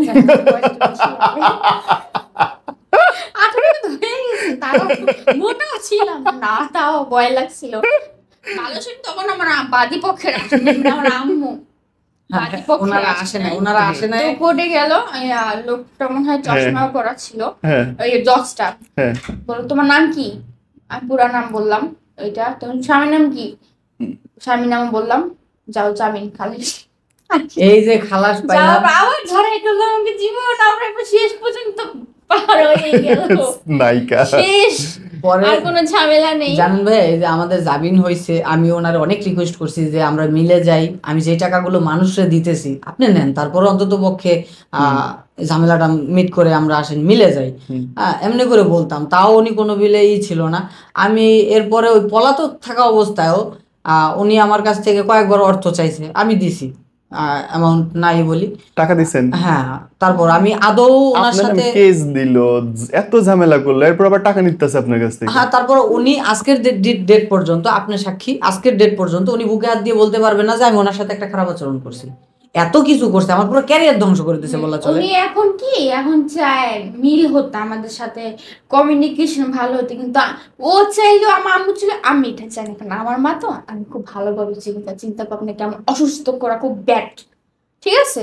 আমি কখনোই আমার আম্মুকে প্রায় আমি 3 বছর ধরে দেখি না, তাতে আমার কোনো আফসোস নেই। আমার ছোট বোনের সাথে মাঝে মাঝে কথা হয় ফোনের মধ্যে, আমার আম্মুর সাথে মাঝে মাঝে ভিডিও কলে কথা বলি, টুকটাক বলতে হয়, মা তো বলতো, ওই যে দিছে খোটা দেয়, আমাদের জন্ম দিছে আমাদের ফর্মালিটিটা আমরা বজায় রাখি, ওনারা যাই করছে না কেন তারপরে আমরা কি ভালোবাসি সব তাকে। দোষ ভাবি যে ঠিক আছে। শুধুমাত্র তোমারে ব্যবহার করতে পারলো না, বেচতে পারলো না সেটা, এই জন্য তার আমাকে পুরো ছোটকাল থেকে মানে কেমন জানি মানে মাঝখান দিয়ে কেমন জানি, শুরুতে ভালো ছিল আমার আম্মু, মাঝখান দিয়ে উনি কেমন যেন হয়ে গেছিল, আমার মা তো বিশ্বাসই করা যায় না। মানে এটার বিষয়টা হচ্ছে কি ধরতে ভাইয়া, গেলে আমি মিসকনসেপ্টটা ক্লিয়ার করে দেই। এটার মেইন কারণ ছিল কি, ও মিডিয়াতে নতুন ছিল, ওর কিন্তু কোনো ডিমান্ড ছিল না, ওর প্রতি কোনো ডিরেক্টর বা প্রডিউসারের কোনো ডিমান্ড ছিল না। নতুন হচ্ছে স্বাভাবিক। যখন আমার ফ্রেমে কাজ করে আর আমাকে প্রডিউসাররা যখন ফোন দিয়ে বলতো নায়িকা কারে কারে রাখবো, আমি বলতাম আগে মিম থাকবে, তারপর অন্যান্য নায়িকা।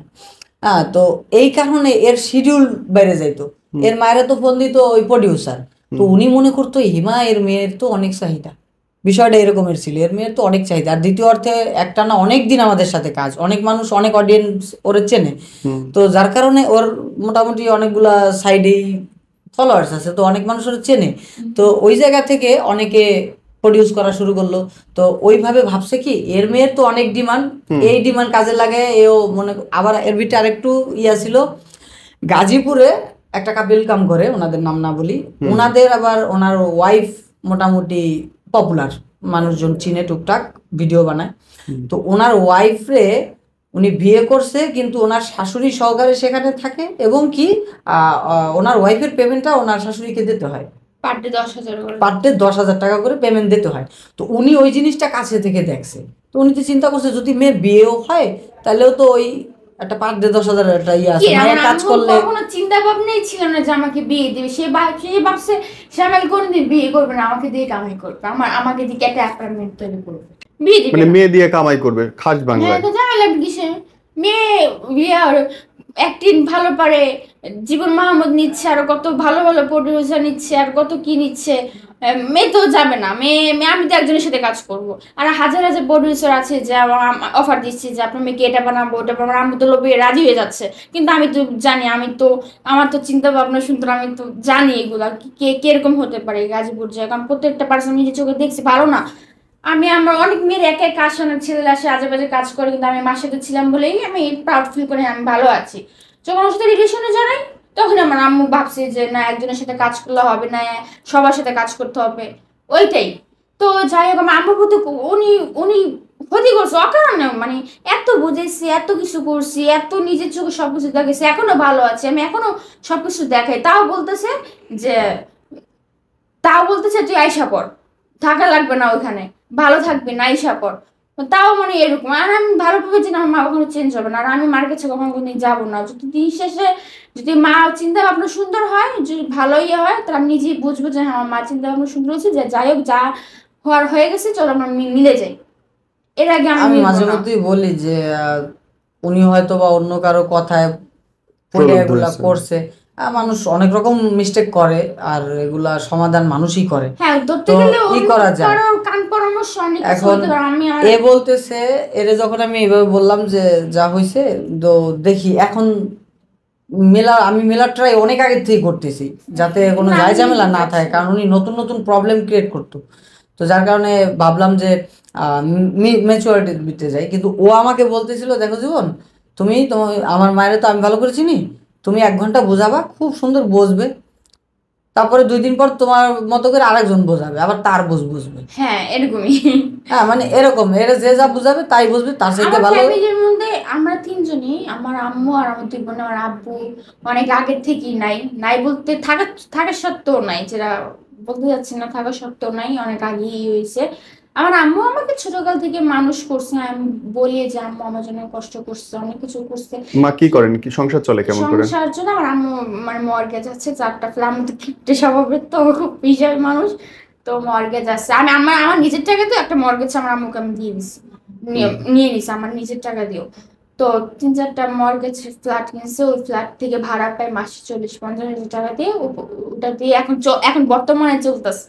আগে তো আরো বেশি চলতো, আমি ছিলাম, এখন তো আরো জানেন না, ওরে আমার কাছ থেকে নেয়ার জন্য এত এত কথা বলছে, মানে যা কোনো স্বামীকে তার বউ সম্পর্কে তার একটা ওয়ার্ড বললেই আর কি তারে আর কি ডিভোর্স দিয়ে আছে না, যে মেয়ের নামে ভালো একটা বদনাম করবে, মেয়ে ভালো না, উল্টাটা।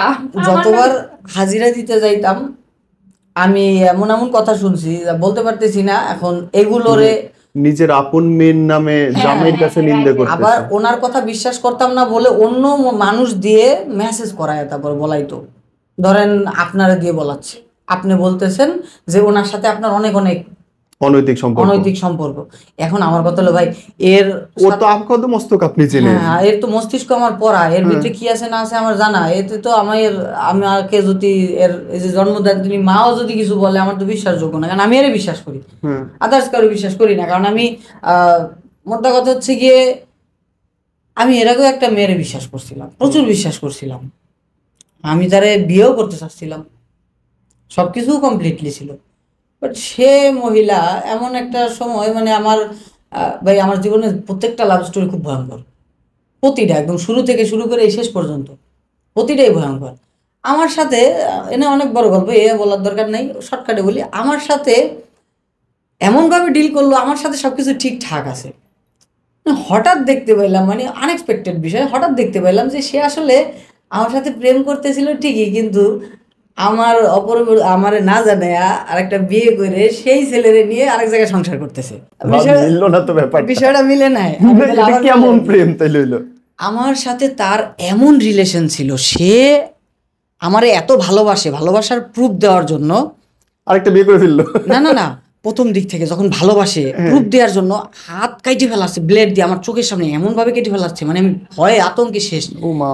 সেই মেয়ে এবং কি হাত কেটে ফেলতেছে এবং কি আরো মারাত্মক অ্যাক্টিভিটি দেখাচ্ছে, যেগুলা মানে সে আমারে ভালোবাসে তার প্রমাণ। এইসব প্রমাণ দিয়ে তার সাথে মোটামুটি আমার 1 বছরের একটা রিলেশন চলতেছিল। তো তারে আমি বিয়ে করবো এরকম একটা পরিকল্পনা চলতেছে, সবকিছু ঠিকঠাক আছে। এর জন্য আমার ওই সময় আমি মোটামুটি কি বলে বদনা ইঞ্জিনিয়ার বলে যেটাকে, আমি মোবাইল সার্ভিসিং থেকে শুরু করে কম্পিউটার এবং কি সাউন্ড সিস্টেম এগুলার সার্ভিসিং এর কাজ করতাম। পাটুয়াটলিতে আমার চাচার দোকান ছিল, তো ওই কাজেই প্রথমে ছিলাম। তো ওই সময় ওনার সাথে আমার সাথে পরিচয় ছিল, এর এত ভালোবাসা আমারে দেখাইলো। কিন্তু একটা সময় আমি এর জন্য আমার সবকিছু হারাচ্ছি, ফ্যামিলি সবকিছু বাদ দিয়ে এর জন্য সেই রোহিতপুর যে মনে করেন বিন্দাস দাড়ি মোজ কাটি না পাগলের মতো বসে আছি। আমি জানি সে আমার কথা দিয়েছে, সে আমার বিয়ে করবে, আমার সাথে তার সম্পর্ক সবকিছু ঠিকঠাক আছে। হঠাৎ আমারে একজন এক জায়গায় ইনভাইট করলো, সেখানে গেলাম। তো ও ইনভাইট করছে এই কারণেই, ও দেখতেছে যে এখানে সংসার করতেছে, তো এই কারণে ইনভাইট করছে। তো গেলাম, যাই আমি না ভাই যাচ্ছি, তো দূর থেকে ওই মেয়েটার মতো লাগতেছে, মানে ভালোবাসার মানুষের প্রতিচ্ছবি সবার চেহারায় দেখা যায় না। তো আমার কাছে মনে হচ্ছিল যে ওই পরে কই না, ও না, একটু কাছে যাচ্ছি, যাওয়ার পরে দিয়েছি ও মাতারি, বেটার মাথায় এমনি উকুন বাজতেছে চুলার পারে দেখে। আমার ভাই মন চাচ্ছিল একটা লাত্তি দিয়ে হালাই দিয়ে, কিরে ভাই আমার দিকে তাকাইলো, আর যে ছেলের বিয়ে করছো ছেলে আমার চেনে, আমার দিকে দৌড়দা ঘরের ভিতরে ঢুকেছে, গেট লাগাইতেছে, মাইয়া তো বাইরে আটকা পড়ে গেছে, মানে ওই পোলা ভিতরে গিয়ে গেট আটকাইতেছে। আটকাইলে মাইয়া আটকাবে, পোলা দৌড়াইলো কেন? পোলা ধরেছে পরিচিত, ও কেমনে করলো এই কামটা, জানে যে আমি এর বিয়ে করবো, আমার সাথে রিলেশন, এত বিষয়। এখন ব্যাপার না ভাই, নিতে পারতেছি না আমি, মাইয়ে দৌড় দিতে পারে ভাবি, কোন তো কথাটা কি কার্টুন। পরে আমি ওর দিকে তাকাই, আমি আর কিছু কইলাম না, মানে কিছু কর ভাষা পাচ্ছিলাম কি কব, আমি ত ত মানে আমি হয়েছিল কি এরকম ছিল, আমার ভাষা হারায় ফেলাইছি, ওর ইশারায় বলতেছিলাম। পরে আমারে কয় তো কি করবো, আপনার আছে কি, আমার তখন একদম পুরো লয়ে লইল, পুরা তুমি আমি লয়ে আর কি, আপনার আছে কি, ওই সেরার কারখানা আছে, হ্যাঁ 6টা মেশিন আছে, সিলি মেশিন, আপনার কি আছে, আপনি তো রিক্সা চালাও খাইতে পারবেন না, আপনার কাছে যাই আমার ক্যারিয়ার নষ্ট করবো, আমার নিজের ভবিষ্যৎ নেই, তো বুঝ গতকালকে রাত্রেও কিসের জন্য কলি যে আমার ভালোবাসা নাকি ওর জামাই সেট করতেছিল এতক্ষণ? না না ওই কথা তো করছে স্যাটে, তো আমি আমার সাথে সামনাসামনি থেকে শুরু করে একই এলাকায় থাকি, একই জায়গায় একই সব কিছু, এবং কি আমার যদি এই না এই ইনফরমেশনটা না দেয় ওটা বাইরে পরে দেবার না। তো মোটা কথা হচ্ছে কি ওইভাবে আমি দেখে না হতভঙ্গ হয়ে গেলাম, যে ওই থেকে ভাই মেয়েদের উপর আমার বিশ্বাস উঠে গেছে। আমার প্রথম গার্লফ্রেন্ড মরে গেছে, এটা নিয়ে আমার একটা ভিডিও অনেকেই দেখছে, যে আমার প্রথম গার্লফ্রেন্ড ডেট কেমনে কি হয়েছে নিয়ে একটা ভিডিও দেখছে। তো ও মরে যাওয়ার পরে আমি ভাবছিলাম যে রিয়েল ভালোবাসা হয় না, কিন্তু ও মাতারের হাত কাটা কোটা দেখে আমি একটু আবেগপ্রবণ হয়ে গেলাম, যে হ্যাঁ সত্যি মনে হয় ভালোবাসে, তা আমি একটু ভালোবাসতে শুরু করলাম। পরবর্তীতে ওই যে সিনেমা দেখাইলো, এ দেখানোর পর আমার কি মেয়েদের উপর থেকে বিশ্বাস উঠে গেছে। তো মেয়েদের উপর থেকে বিশ্বাস উঠে যাওয়ার পরে আমি অনেক রিলেশন করি, সত্যি কথা আমি অনেক রিলেশন করছি, এমনকি অনেক গার্লফ্রেন্ড আছে হয়তো আমার দেখতেছে আমার ভিডিও। তবে কোন সময় আমি আসলে ক্যারিয়ারে যখন আমি এই যে ভিডিও মেকিং করা শুরু করি, সেই সময় থেকে আসলে সবকিছু প্রত্যাহার করি, কারণ ওরে পায়ে যাওয়ার পর থেকে আমার আসলে মনে হয় না যে আমার বিশ্বাস জন্মাইছে। হ্যাঁ, যে আর কোনো, যদি ওরে বিশ্বাস করতে অনেক টাইম লাগছে আমার, কারণ কি করবো প্রথম দেখাই তো করলো তোর চোখ খারাপ। হ্যাঁ চোখ খারাপ, চোখ খারাপ জায়গা। তো পরে এমনি করে যাওয়ার পরে আমি যখন মিডিয়া রিলেটেড হয়ে গেলাম, তখন আর কি রিলেশন থেকে বাদ দিয়ে ভাবলাম যে না এবার ক্যারিয়ারে কিছু একটা করা দরকার, আসলে একটু আগে বাড়া দরকার। তো ওই এই যে একটা বিয়ে, একটা ভালোবাসা, একটা পুরুষের সব ধ্বংস হয়ে গেল। এত বড় ইউটিউব চ্যানেল, টিকটক, ফেসবুক, আপনার সঞ্চয়ের টাকা, আপনার গাড়ি, আপনার থাকার জায়গা, আপনার অফিস সেট আপ সব ধ্বংস হয়ে গেল। আপনার কষ্ট লাগে কখনো ভাই চিন্তা করতে, যাহারে আমার করতে কই নামাই নিয়ে আসলো? আমার আসলে এইটা নিয়ে বিন্দু মাত্র কষ্ট নেই। কষ্ট লাগতো যদি ওরে আমি না পাইতাম, যদি এরে আমি আবার অ্যাক্সেস না করতে পারতাম, তাহলে আমার কষ্ট লাগতো, আফসোস লাগতো। বাট এরে পাওয়ার পরে আমি ভাবি যে একটা পুরুষ পোলাই সব কিছু করতে পারে। আমি পুনরায় আবার আমার জায়গা তৈরি করার চেষ্টা করতেছি, জানি না কতটুকু করতে পারছি, তবে অনেকটা কাছে গেছি, অনেকটা পিছনে ফেলাই দিছে, তো যার কারণে আমার টেনে উঠতে একটু কষ্ট হচ্ছে। কারণ এমন একটা সিচুয়েশন ছিল, আমার ফ্যামিলিটা আমার উপরেই চলতো, আর আমি খুব দরিদ্র ফ্যামিলি থেকে উঠে আসা, আর আমার পুরো ফ্যামিলিটার রেসপন্সিবিলিটি আমার উপরে ছিল, আমি এদেরকে চালাইতাম। সেই অবস্থায় আমার উপরে এত বড় একটা বিপদ, এতগুলো টাকার বিষয়ে চাপ খাওয়ার কারণে আমি আর কি অনেকটা ডেবে যাই, যতটা উপরে ছিলাম তার চাইতে বেশি নিচের দিকে ডেবে যাই। তো সেখান থেকে উঠে আসার আপ্রাণ চেষ্টা করছি, তবে এই উঠে আসার পিছনে সবচাইতে বড় ভূমিকা যার ছিল, তার নাম ডাইরেক্টলি বলতে চাই, সুমনা মাহমুদ। উনি অনেক বড় অবদান রাখছে এই সমস্যাটা থেকে উঠে আসা, এবং কি উনি আমার ভিডিওর ক্যারিয়ার শুরু থেকেই আমাকে হেল্প করছে। আর ওনার অবদান সবচাইতে বেশি আমি বলবো আমার পরিবারে, আমার যে বাবা মা আছে, বাবা মাও কিন্তু অনেক বড় অবদান রাখে, কিন্তু তার চাইতে ওনার অবদানটা হয়তো বা আরো বেশি ছিল, কারণ বাবা মা ওইভাবে আমাকে বুঝতো না যেইভাবে উনি আমাকে বুঝতে। একটা ও আমার ওয়াইফ, ও আমার গুড ফ্রেন্ডের মতো, আবার গার্লফ্রেন্ডের মতো, আবার মানে যা খুশি ভাবতে পারি। বউ হচ্ছে বহুরূপী, তাকে আপনি যা খুশি সাজান। বলে না যে নারী কিসে আটকায় বা পুরুষ কিসে আটকায়। তো আমার জায়গা থেকে, আমার এই অভিজ্ঞতা থেকে আমি এটা বলতে পারি, আসলে পুরুষ মায়ায় আটকায়। একটা জিনিস কি, আমি যখন এর সাথে রিলেশন মোটামুটি কন্টিনিউ চলতেছি, আমি একটা সময় দেখলাম কি এ আমার অভ্যাস হয়ে গেছে, মানে অভ্যাস হয়ে গেছে। এ কিন্তু এমন একটা মেয়ে, এরে আমি সর্বোচ্চ প্রেম রিলেটেড অবস্থায় ওই বাইকটার একটা ব্রেক করলে একটু পিঠের সাথে ধাক্কা খাইতো, ওই পর্যন্তই। মানে আছে না গার্লফ্রেন্ড বয়ফ্রেন্ড, তো বর্তমান জেনারেশন কত কি করে, বাট আমি ওই একটু ইচ্ছা করে ব্রেকটা টিপ দিতাম যাতে একটা ধাক্কা খায় পিছনে। এই বাইকের ভিতরে বসলেও একটা ডিস্টেন্স বজায় রাখতো কে রে ভাই, আমি কি ভাসুর না শ্বশুর, কে আমি বয়ফ্রেন্ড, বিষয়টা এরকম। এখন ঠিক হয়ে গেছে, রেজিস্ট্রি হওয়ার পর ঠিক হয়ে গেছে। তো এনে পরে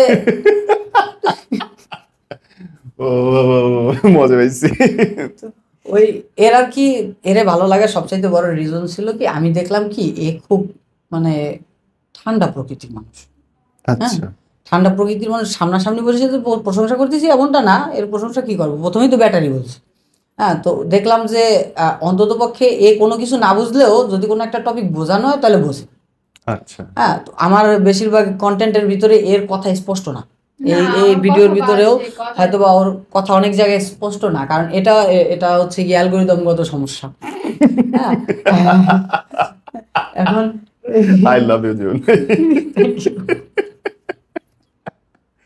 সফটওয়্যারের ঝামেলা থাকতেই পারে। সফটওয়্যারের ঝামেলা, আমি অনেক ট্রাই করছি ঠিক করার জন্য, অনেক কিছু ঠিক করতে পারছি, এটা ঠিক করতে পারি নাই।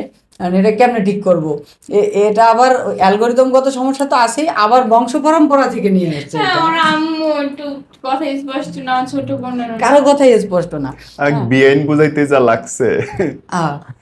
তো কারো কথাই স্পষ্ট না। তো এর আম্মুর আমি বলতাম যে আপনার মেয়ে ওই যে আমার কইতো যে এক প্রডিউসার তো ফোন দেয় হারে, আমি তো ইনডাইরেক্টলি ওনারে যখন আমার শিডিউল, আমার নিজস্ব ইউটিউব চ্যানেলের জন্য যখন শিডিউল থাকতো তখন আমি বলতাম যে আমার শিডিউলের জন্য নিচ্ছি, বাট কোনো প্রডিউসার যখন আমার শিডিউল দিত তখন আমি ওই নায়িকা ডিমান্ড করতাম ওরে, ওই প্রডিউসার ওর মার সাথে কন্ট্যাক্ট করতো। তো উনি মনে করতো প্রডিউসাররা কত ডিমান্ড দেখাচ্ছে, হ্যাঁ আমার মেয়ের জন্য কত ডিমান্ড। তো আমি ফোনে একদিন জিদ্দে কইছি আপনার মেয়ে তোতলা কথা কইতে পারে না, কন্টেন্ট ভিডিও এটার ভিতরে দর্শকদেরকে ধরে রাখতে হবে। এখন আমি কি কইলাম এটা যদি বুঝতেই না পারে কেউ, তাহলে কেমনে কি হলো? যেরকম আমাদের প্রতিটা ভিডিও তো জোকস ভিডিও, প্রতিটা ভিডিও শর্ট, পাবলিককে বোঝানোর মতো। যেরকম ধরেন যদি বলি ভাই, কোনটা বলা যায়, অনেকগুলো আছে যেটা এই টপিকের সাথে যাবে ওই রকমের কিছুই বলা উচিত। সেটা হচ্ছে গিয়া বউ যখন কোথাও ঘুরতে বেরোয়, তখন তার সাজতে সময় লাগে 3 ঘন্টা, মানে ডেকোরেশন মারতে 3 ঘন্টা। আর যদি বাপের বাড়ি যাওয়ার কথা শোনে তাহলে ফজর বেলা ওইটা আপনি ডাক দিয়ে পাবে যে আমি রেডি, তুমি রেডি হচ্ছ না। হ্যাঁ, তারপর বিয়ের আগে ভাবি কইছিল বাইরে আকাশের মতো ভালোবাসে, কিন্তু আকাশ দেহার আগের জামাই নামা ছিল। এরকম কিছু কথা আছে যেগুলো আর কি বলতে হবে স্পষ্ট ভাবে, তো এর কথা স্পষ্ট না, এর আমি সাথে রাখি, আমার ভাল লাগে, ভালোবাসি, নিট আমার অভ্যাস। এটা আমার, আমিও দেখছি আপনার ভিডিওতে ম্যাক্সিমাম এসে লাভ দেয়।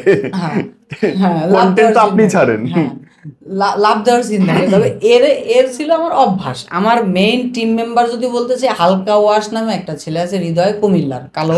হালকা ওয়াশ ও আমার টিম মেম্বার। ওর নামই হালকা ওয়াশ, ওর পেজের নাম হালকা ওয়াশ, ওর নাম হৃদয় রাজ। মোটামুটি এখন ভালো আছে, আমার টিম মেম্বার ছিল। আর দুর্জয় রাসেল, ও ভালো আছে। দুর্জয় মানে যে কালো ছেলেটা, হ্যাঁ, চুল ছোট করে কাটা, হ্যাঁ চুল ছোট করে কাটা, আজকে আসার কথা ছিল। তো এরা দুজন আমার মানে এই যে লাপের ভিডিও গুলো এদেরকে নিয়েই আমার ভাইরাল হওয়া, এদেরকে নিয়েই আর কি পাবলিকের সামনে আসা।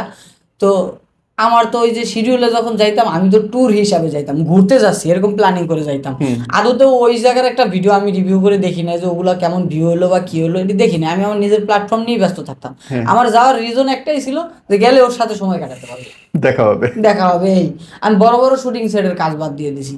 আমি অনেক বড় ভাইয়ার আছে যারা হয়তো বা দেখবে না, ভাইদের নাম সরি কোন বড় ভাই, মাফ করে দিবেন ভাই। আমাকে এমন ভাবে রিকোয়েস্ট করছিল ভাই, আমি যখন সিলভার প্লে বাটন নামাই, আমার ব্লগ ডিএসআর আর জীবন কমেডি চ্যানেল দুইটা একসাথে আসে, ওই সময় এখন যেসব নাটক বা আর্টিস্টরা ফেমাস তাদের নামগন্ধ ছিল না। ওই যে চৌরাস্তায় ছিলাম, চাইলে আমি যে কোনো দিকে যেতে পারতাম। তবে আমি কমেডিটারে বেশি পছন্দ করি, আমিও পছন্দ করি, আমার কমেডি খুব ভালো লাগে। এই কমেডি পছন্দ করার পিছনে সবচেয়ে বড় রিজন হচ্ছে গিয়ে, আমি যে ছোটবেলায় যখন আমার গার্লফ্রেন্ডটা হারাই, ওটা ছোটবেলার বলা চলে, আবেগের বয়সের গার্লফ্রেন্ড মারা যায় যখন, তখন থেকে আসলে কষ্ট জিনিসটাকে ফিল করছি যে আসলে কষ্ট কি জিনিস। আর দরিদ্র ফ্যামিলির ছেলে মেয়ে যারা থাকে তারা কষ্টটা একটু কাছে থেকে দেখে, তো তারা কমেডি ভালোই বুঝতে পারে, তারা কমেডিটা আসলে খুব মিস করে। তো আমি চিন্তা করলাম যে আমি নিজে হাসতে না পারলে কি হবে, আমি সবাই হাসাবো। আপনি তো আগে স্ক্রিপ্ট রাইটার ছিলেন, পেছনের লোক ছিলেন। হ্যাঁ, তো আমি ভাবতাম যে গল্প বানাইতাম, আমি লিখতাম।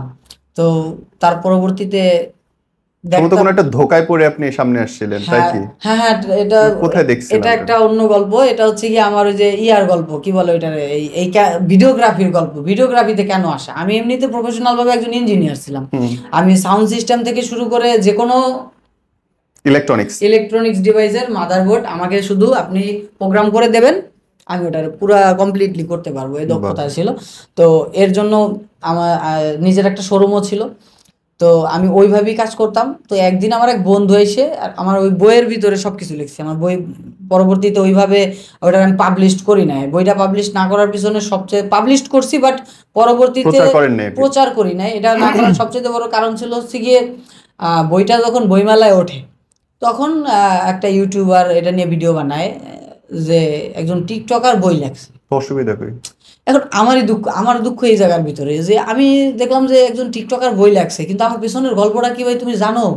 আদতেও একজন টিকটকার বলো বা যা কিছুই বলো, দুনিয়ার সবাই টিকটকার, বারাক ওবামারও টিকটকার আছে। হ্যাঁ, এখন বিষয়বস্তু হচ্ছে গিয়ে আমি বাংলাদেশের সামাজিক যোগাযোগ মাধ্যম যতগুলো আছে, প্ল্যাটফর্ম যতগুলো আছে, আমি প্রত্যেকটা প্ল্যাটফর্মে ভালোবাসি, প্রত্যেকটা প্ল্যাটফর্মে আমার ভিডিও আছে। তো আমি এগুলো ভিডিও দিতে আপলোড করতে পছন্দ করি। এইসব জায়গার ভিতরে আমার অডিয়েন্স আছে, আমি তাদের হাসাতে পছন্দ করি। তো টিকটকার বলতে কি বোঝায় এখন, এটা একটা গালির মতো হয়ে গেছে। মানে টিকটকার মানে একটা গালি। আগে যখন ডাক দিত টিকটকার জীবন মাহমুদ ভাই, এই কথাটা শুনলে ভালো লাগতো যে না সম্মান দিয়ে ডাক দিচ্ছে। এখন যদি টিকটকার কয় মনে হয় যেন সন্ত্রাসী করছে, এরকমটা মনে হচ্ছে। মানে এমন একটা সিচুয়েশন বানায় ফেলেছে। আমি গত 1 বছর নিজের কোনো ভিডিও ওই টিকটকে, মানে টিকটকের জন্য একটা ভিডিও বানানোর উদ্দেশ্য থাকে না, অমনে বানাই না। আমার কন্টেন্ট ভিডিও কাইটে ওই যে অফিসে যারা এডিটিং এর কাজ করে ওরা আপলোড করে, বাট আমি টিকটকে আপলোড করি না। আমি শুধু ফেসবুকেই আর ইউটিউবে ওই যে আমার জীবন কমেডি চ্যানেলটা হারায় ফেলাইছি, এরপর থেকে আর কি ওইভাবে মন মানসিকতা ভালো হয় না, আর ইউটিউবের প্রতি আগাইও নাই। ফেসবুক নিয়ে কাজ করতেছিলাম, এখনো ফেসবুকেই কাজ করি। জীবনে ধরেন এখন যারা প্রেম করতেছে, যাদের বয়স অল্প, যারা মনে করে যে সফল হতে পারবে কি পারবে না বা সাহস পায় না, আপনি তাদের জন্য কিছু বলতে চান? আমি আমার এই গল্পের মাধ্যমে কাউকে প্রেম করার জন্য করতে চাচ্ছি না। আমি বলতে চাচ্ছি প্রেম বিষয়টা এমন হোক সেটা পবিত্র থাকবে, এবং বিষয় যদিও কেউ পবিত্র রাখে না, তারপরেও প্রেম করার একটা নির্দিষ্ট সময় থাকা উচিত। এবং ক্যারিয়ার ঠিকই 18-র আগে বউ ভাগায় নিয়ে আইছেন, আবার এই কথা কইতেছেন। আমার তখন বয়স ছিল, আমার পর্যাপ্ত বয়স ছিল, ক্যারিয়ার ছিল, বয়স ছিল, সব ঠিক ছিল, শুধু আমি আনপারফেক্ট ছিলাম। আমি এর জন্য গাজীপুরে একটা বাড়ি দেখি, বাংলো বাড়ির ক্যাটাগরি, মানে এরা বিদেশ গেছে গা, বাড়ি অমনে পড়ে রয়েছে। তো ওইটারে আমি মর্গেজে নেওয়ার ট্রাই করছিলাম, কারণ এরে আমি ওদিকেই রাখতাম, ঢাকায় আনতাম না। ওদিকে শুটিং রিসোর্ট সব ওদিকেই রাখতাম। এর জন্য একটা আলাদা পৃথিবী বানিয়ে দিতে চাইছিলাম, বাট এটা ওই মামলাগত কারণে আর করা হয় নাই। এখন যারা রিলেশন করে বা করবে বলে ভাবতেছে, মেয়ে হোক আর ছেলে, দুজনের ক্ষেত্রেই আমি বলতে চাই যে যদি ক্যারিয়ারগত অবস্থান থেকে সঠিকভাবে না থাকে, দেখা গেল কি আমি আমার চোখে অনেকগুলা ডিভোর্স দেখছি। এমন তাদের ভালোবাসার গল্পগুলো খুব ভয়ঙ্কর ছিল, একে অপরের জন্য প্রচুর ভালোবাসা ছিল, কিন্তু যখন ওই মেয়েটা ওই স্বামীরে বিয়ে করার পরে দেখতে পারলো যে স্বামী ঠিকমতো ঘর ভাড়া দিতে পারতেছে না, খাবার খরচা মেনটেন করতে পারতেছে না, নিত্য প্রয়োজনীয় জিনিস যা দরকার তা দিতে পারতেছে না, একটা মেয়ের যা দরকার তা দিতে পারতেছে না, তখন ওই যে তার প্রতি যে আবেগগুলো থাকে সে আবেগটি কাইটে যায় একদম। আর যখন আবেগ কাইটে যায় 3 মাস 6 মাস 9 মাস সর্বোচ্চ 1 বছরের মাথায় ঝগড়া ক্যাসাল, এর ভিতরে অনেক সংসার টেকে অনেকগুলো ছুটে যায়। তো যদি কেউ প্রেম করে তাতে আমার কোনো আপত্তি নেই, প্রেম করুক, কিন্তু প্রেম করার মধ্যে থেকে দেখতে হবে যে পার্টনার যার সাথে রিলেশন করতেছে তার ক্যারিয়ারে যেন এর নিজের জন্য প্রভাব না পড়ে, যাতে এর জায়গা থেকে সঠিকভাবে ডিক্লারেশন পায় যে না আমার আসলে কোন পথে চলা উচিত। এখনকার বেশিরভাগ জেনারেশনে, আমার কিছু ছোট ভাই কিছুদিন আগে বিয়ে করছে, এদের প্রথম নিষেধাজ্ঞা করছি যে অন্তত পক্ষে ক্যারিয়ার না গুছাই বিয়ে করো না, তারপরে করে ফেলাইছে, কেস খাওয়ার মতো পর্যাপ্ত টাকা গুছায় তারপরে বিয়ে করছে। তারপরে বলতেছিলাম যে যদি ওয়াইফরে অনেক দিন নিজের সাথে রাখতে চাও, নিজের প্রতি একটা ভালোবাসার সাথে রাখতে চাও, তাহলে একটা ফ্যামিলি প্ল্যানিং করো, যে সময় মতো বাচ্চা নেওয়া দরকার। কিন্তু বর্তমান অবস্থায় কি করে, বিয়ের সর্বোচ্চ 1 বছর যাইতে পারে না ঠিক মতো, বাচ্চা নিয়ে নেয় পটাশ। আর এই বাচ্চারা নেওয়ার পরে ওই পুরুষ স্বাভাবিক অর্থে বাইরের দিকে নজর যায়, এটা একদম ইজি। এটার জন্য ওই মহিলাও দায়ী না, পুরুষও দায়ী না। মহিলা কেন দায়ী না? কারণ তার ছোট্ট একটা বাচ্চা, সেটাকে সামলানোর জন্য তার অনেক কিছু করা লাগে। আর ওই পুরুষ, তারও তো একটা বিষয় আছে। তো এই জীবটাই যে প্রথম বললাম, এই জীবটাই পৃথিবীতে আসছে, আর কখনো আসবে না। তো এর স্বাদ আহ্লাদ অনেক কিছু থাকবে, অনেক কিছু উপভোগ করার ইচ্ছা থাকবে। আর এই স্বাদটা, এই রুচিটা পুরোটাই মেনটেন করতে হবে পার্টনারের। সঠিক। পার্টনারের যদি সেখানে জবানে সমস্যা থাকে, Right. কথায়, যেটা আপনি বলতেছিলেন যে কথায় সমস্যা থাকে, কমিউনিকেশনে প্রবলেম থাকে, আমি ওনাকে বুঝাইলাম। ওই যে বললাম মোসকোট দিয়ে কথা বলতাম, মুখে কথা বলতে পারতেছিলাম না, জি। মোসকোট দিয়ে ইশারা ইঙ্গিতে বুঝাচ্ছিলাম, সেটাই বুঝতেছিল। আর ওই প্ল্যান অনুযায়ী আমরা কাজ করছি। তো ওইভাবে যদি না বুঝে তাহলে হবে না। আমি এমনও দেখছি 2 দিনের সম্পর্ক। একবার ফুপুর বাড়িতে বেড়াইতে গেছি। আমার এক বন্ধু আমার সাথে জব করতো, আমার ফোন দিয়ে করছে যে আমি তোমাদের গ্রামে ঘুরতে আসবো। তা আমি কই, আয় বন্ধু মানুষ ঘুরতে আসবে তো তোর সমস্যা নেই। রাইতে 12টা বাজে রিসিভ করতে যায়, দেই এক মাতারি নিয়ে নামছে। আমাকে কেটা মনে করছিলাম ছোট বোন, কয় আমি এর বাগায় নিয়ে আসছি আর বিয়ে করবো। মানে আমি এই হাত খাতি গাছ ভাত খা কি করে এনে এরা যে তুই বিয়ে করবি ভালো কথা, আমি তো এনে আনছোস কিসের জন্য? আমি তো বেড়াইতে আসছি, কি একটা মুশকিল। গ্রামগঞ্জে এগুলোর কট খাওয়ার সম্ভাবনা বেশি থাকে। ওই কালে আমার কোনো প্ল্যাটফর্ম ছিল না, বা আমি ভিডিওগ্রাফি নিয়ে কাজও করি না। পরে এই একদিনের পরিচয় পালায় আসছে এবং কি বিয়ে করার জন্য প্রস্তুত। পরে আমি দেখছি ঝামেলা। পরে আমার একটা বন্ধু আসছিল, ওই বন্ধুরে ফোন দিয়া কই একটা মেয়েরে নিয়ে আসছে, এই মেয়ে কই থাকে কেমনি কি ডিটেলস খবর লও। পরবর্তীতে খবর পাইছে আমাদের জিনজিরারি। তারপরে এই মেয়ের মায়েরে সুখকে ফোনে কইছি যে আস্তে করে আসেন, আস্তে করে আপনি হাতে মায়ের উঠাই দিন, আস্তে করে যাবেন, টু শব্দ আমি কিছু না, কারণ গ্রামের মানুষ হলে আপনাকেও বান দেবে, পাশাপাশি আমারও বিপদ আছে।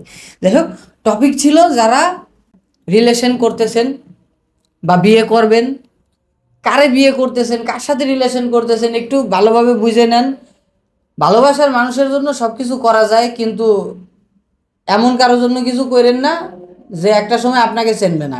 একটা গল্প কিছুক্ষণ আগে বলছিলাম যে ভালোবাসার প্রুফ দেওয়ার জন্য ব্লেড দিয়ে হাত কাইটে সেখানে 2-3টা সেলাইয়ের মতো অবস্থা বানায় প্রুফ দিয়েছে, কিন্তু সে মাতারি আবার আরেক বেটা রুকুন পাশা সিনো আমাকে দেখাইছে। এরকম গল্প জীবনে ঘটছে। তো ইতিহাস সাক্ষী নারী তুমি ছলনাময়ী তো সবাই না, সে তো নারী না, সে তো মহানারী। সে হচ্ছে মহানারী, যে ছলনাময়ী না, সে হচ্ছে মহানারী। আর বিশেষ করে আমাদের এই গল্পে আরো অনেক কিছু আছে, হয়তো অনেক কিছু স্কিপ করে গেছি, কারণ এখানে কোনো রকম পরিকল্পনা ছিল না, কিছু না। ভাইয়ের সাথে আগে থাকতেই সম্পর্ক ছিল, তাই হুট করে চলে আসা আর অল্প করে আপনাদেরকে এই গল্প বলা। এটা নিয়ে বিস্তারিত আমি একটা বই লিখছিলাম, ওই যে টিকটকার বই লাগছে, এই দুঃখে আমি সেটা আর বেশি প্রচারণা চালাই নাই।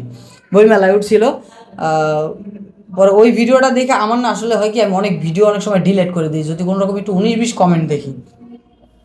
আমার কাছে কমেন্টে 19-20 হইলে আমার আর সেটা ভালো লাগে না। আমার মনে হয় যে না, আমি অডিয়েন্সদের জন্য আর একটু ভালো কিছু করি, আর একটু ভালো কিছু করি, নিজের জায়গা থেকে সর্বোচ্চ দিয়ে চেষ্টা করি। তোমার কি আর কোনো অভিযোগ আছে আমার নিয়ে? করতে পারো না, তোমার না কোনো অভিযোগ নেই। এই ভিডিও আমি রেকর্ড চাচ্ছি থাকবে। যে তুমি আমাকে সারা জীবন ভালোবাসো। ভালোবাসা, আমার ভালোবাসায় কি কোনো কমতি তুমি আদতেও পাইছো? তোমার মায়ের দেখতেছে তো, আমি জানি 100%। এবার সে টাইনা টাইনা দেখতে টাইনে টাইনে থেকে দেখবে। বেশি ভালোবাসি তোমার জামাই। আসলে সত্যি কথা বলতে আমি জানি না কিভাবে কে নেবে। সম্পর্ক বলতে ওই যে আমরা বলি বাবা মা ভাই বোনের একটা সম্পর্ক থাকে না, আসলে এটা একটা নির্দিষ্ট টাইমের জন্য। সবচাইতে ফিক্সড ডিপোজিট হাজবেন্ড ওয়াইফ, এটার মতো আপন সম্পর্ক হয় না। তো তুমি হাই তুলনার ভাবি শেষ করে দিচ্ছি আমরা। না বাট থ্যাংক ইউ, তুমি সহ্য করছো অনেকক্ষণ, আমাদের সহ্য করছো, থ্যাংক ইউ। না না, আমার খুব ভালো তুমি লাগছে কিশোরী- আপনার সাথে পরিচয় হয়ে। আমার ইচ্ছে ছিল যে আপনার সাথে কথা বলার জন্য। আমি Thank ওকে you. বলছি যে নীরব ভাইয়ের সাথে যাবো, একটু দেখা করব, কথা বলবো। তো আপনি একটা ভিডিওতে দেখছিলাম ইউটিউবে অ্যাডে, যে শখিন নারী নিয়ে কথা বলতেছিলেন, তখন আমাদের সাথে কিছু একটা মিল ছিল। দেন আমি ওরে বলতেছিলাম, এরপরে বলছি যে চলো যাই দেখা করে আসছি, আমাদের লাভ স্টোরিটা শেয়ার করে আসছি, ভালো লাগবে একটা, এই জন্য এই আশাটা। Thank you. হ্যাঁ, এই লাভ স্টোরিটা আমি অফলাইনে ভাইয়াকে শোনাইছিলাম একটা জায়গায়, তখন তো আমি ছিলাম না, তখন তুমি ছিলা না, তাই তখন ভাবলাম তোমার যে- বিরহে আমরা হ্যাঁ। ভাবি যে তখন তো তোমরা ভাবছো যে আমি ঠকাবো, হ্যাঁ, আমি ভাবছিলাম। আসবো না, মেয়ে মানুষ হলো না। না, এটা বলে নাই, এটা বলে নাই। এটা আমি একবারও বলি নাই। তোমাকে তো বলা হয়েছে তাই না? অনেক আমারও তো তোমারও তো অনেক অনেক কিছু বলছে। তো আমারে বরং এটা বলছিল যে সব ঠিক হয়ে যাবে এবং দেখে না আমরা সব আবার ঠিক করে নেব। হ্যাঁ, মোটামুটি অনেক কিছু ঠিক করে নিছিও। আলহামদুলিল্লাহ, তো থ্যাংক ইউ। থ্যাংক ইউ ভাই, আপনাকেও।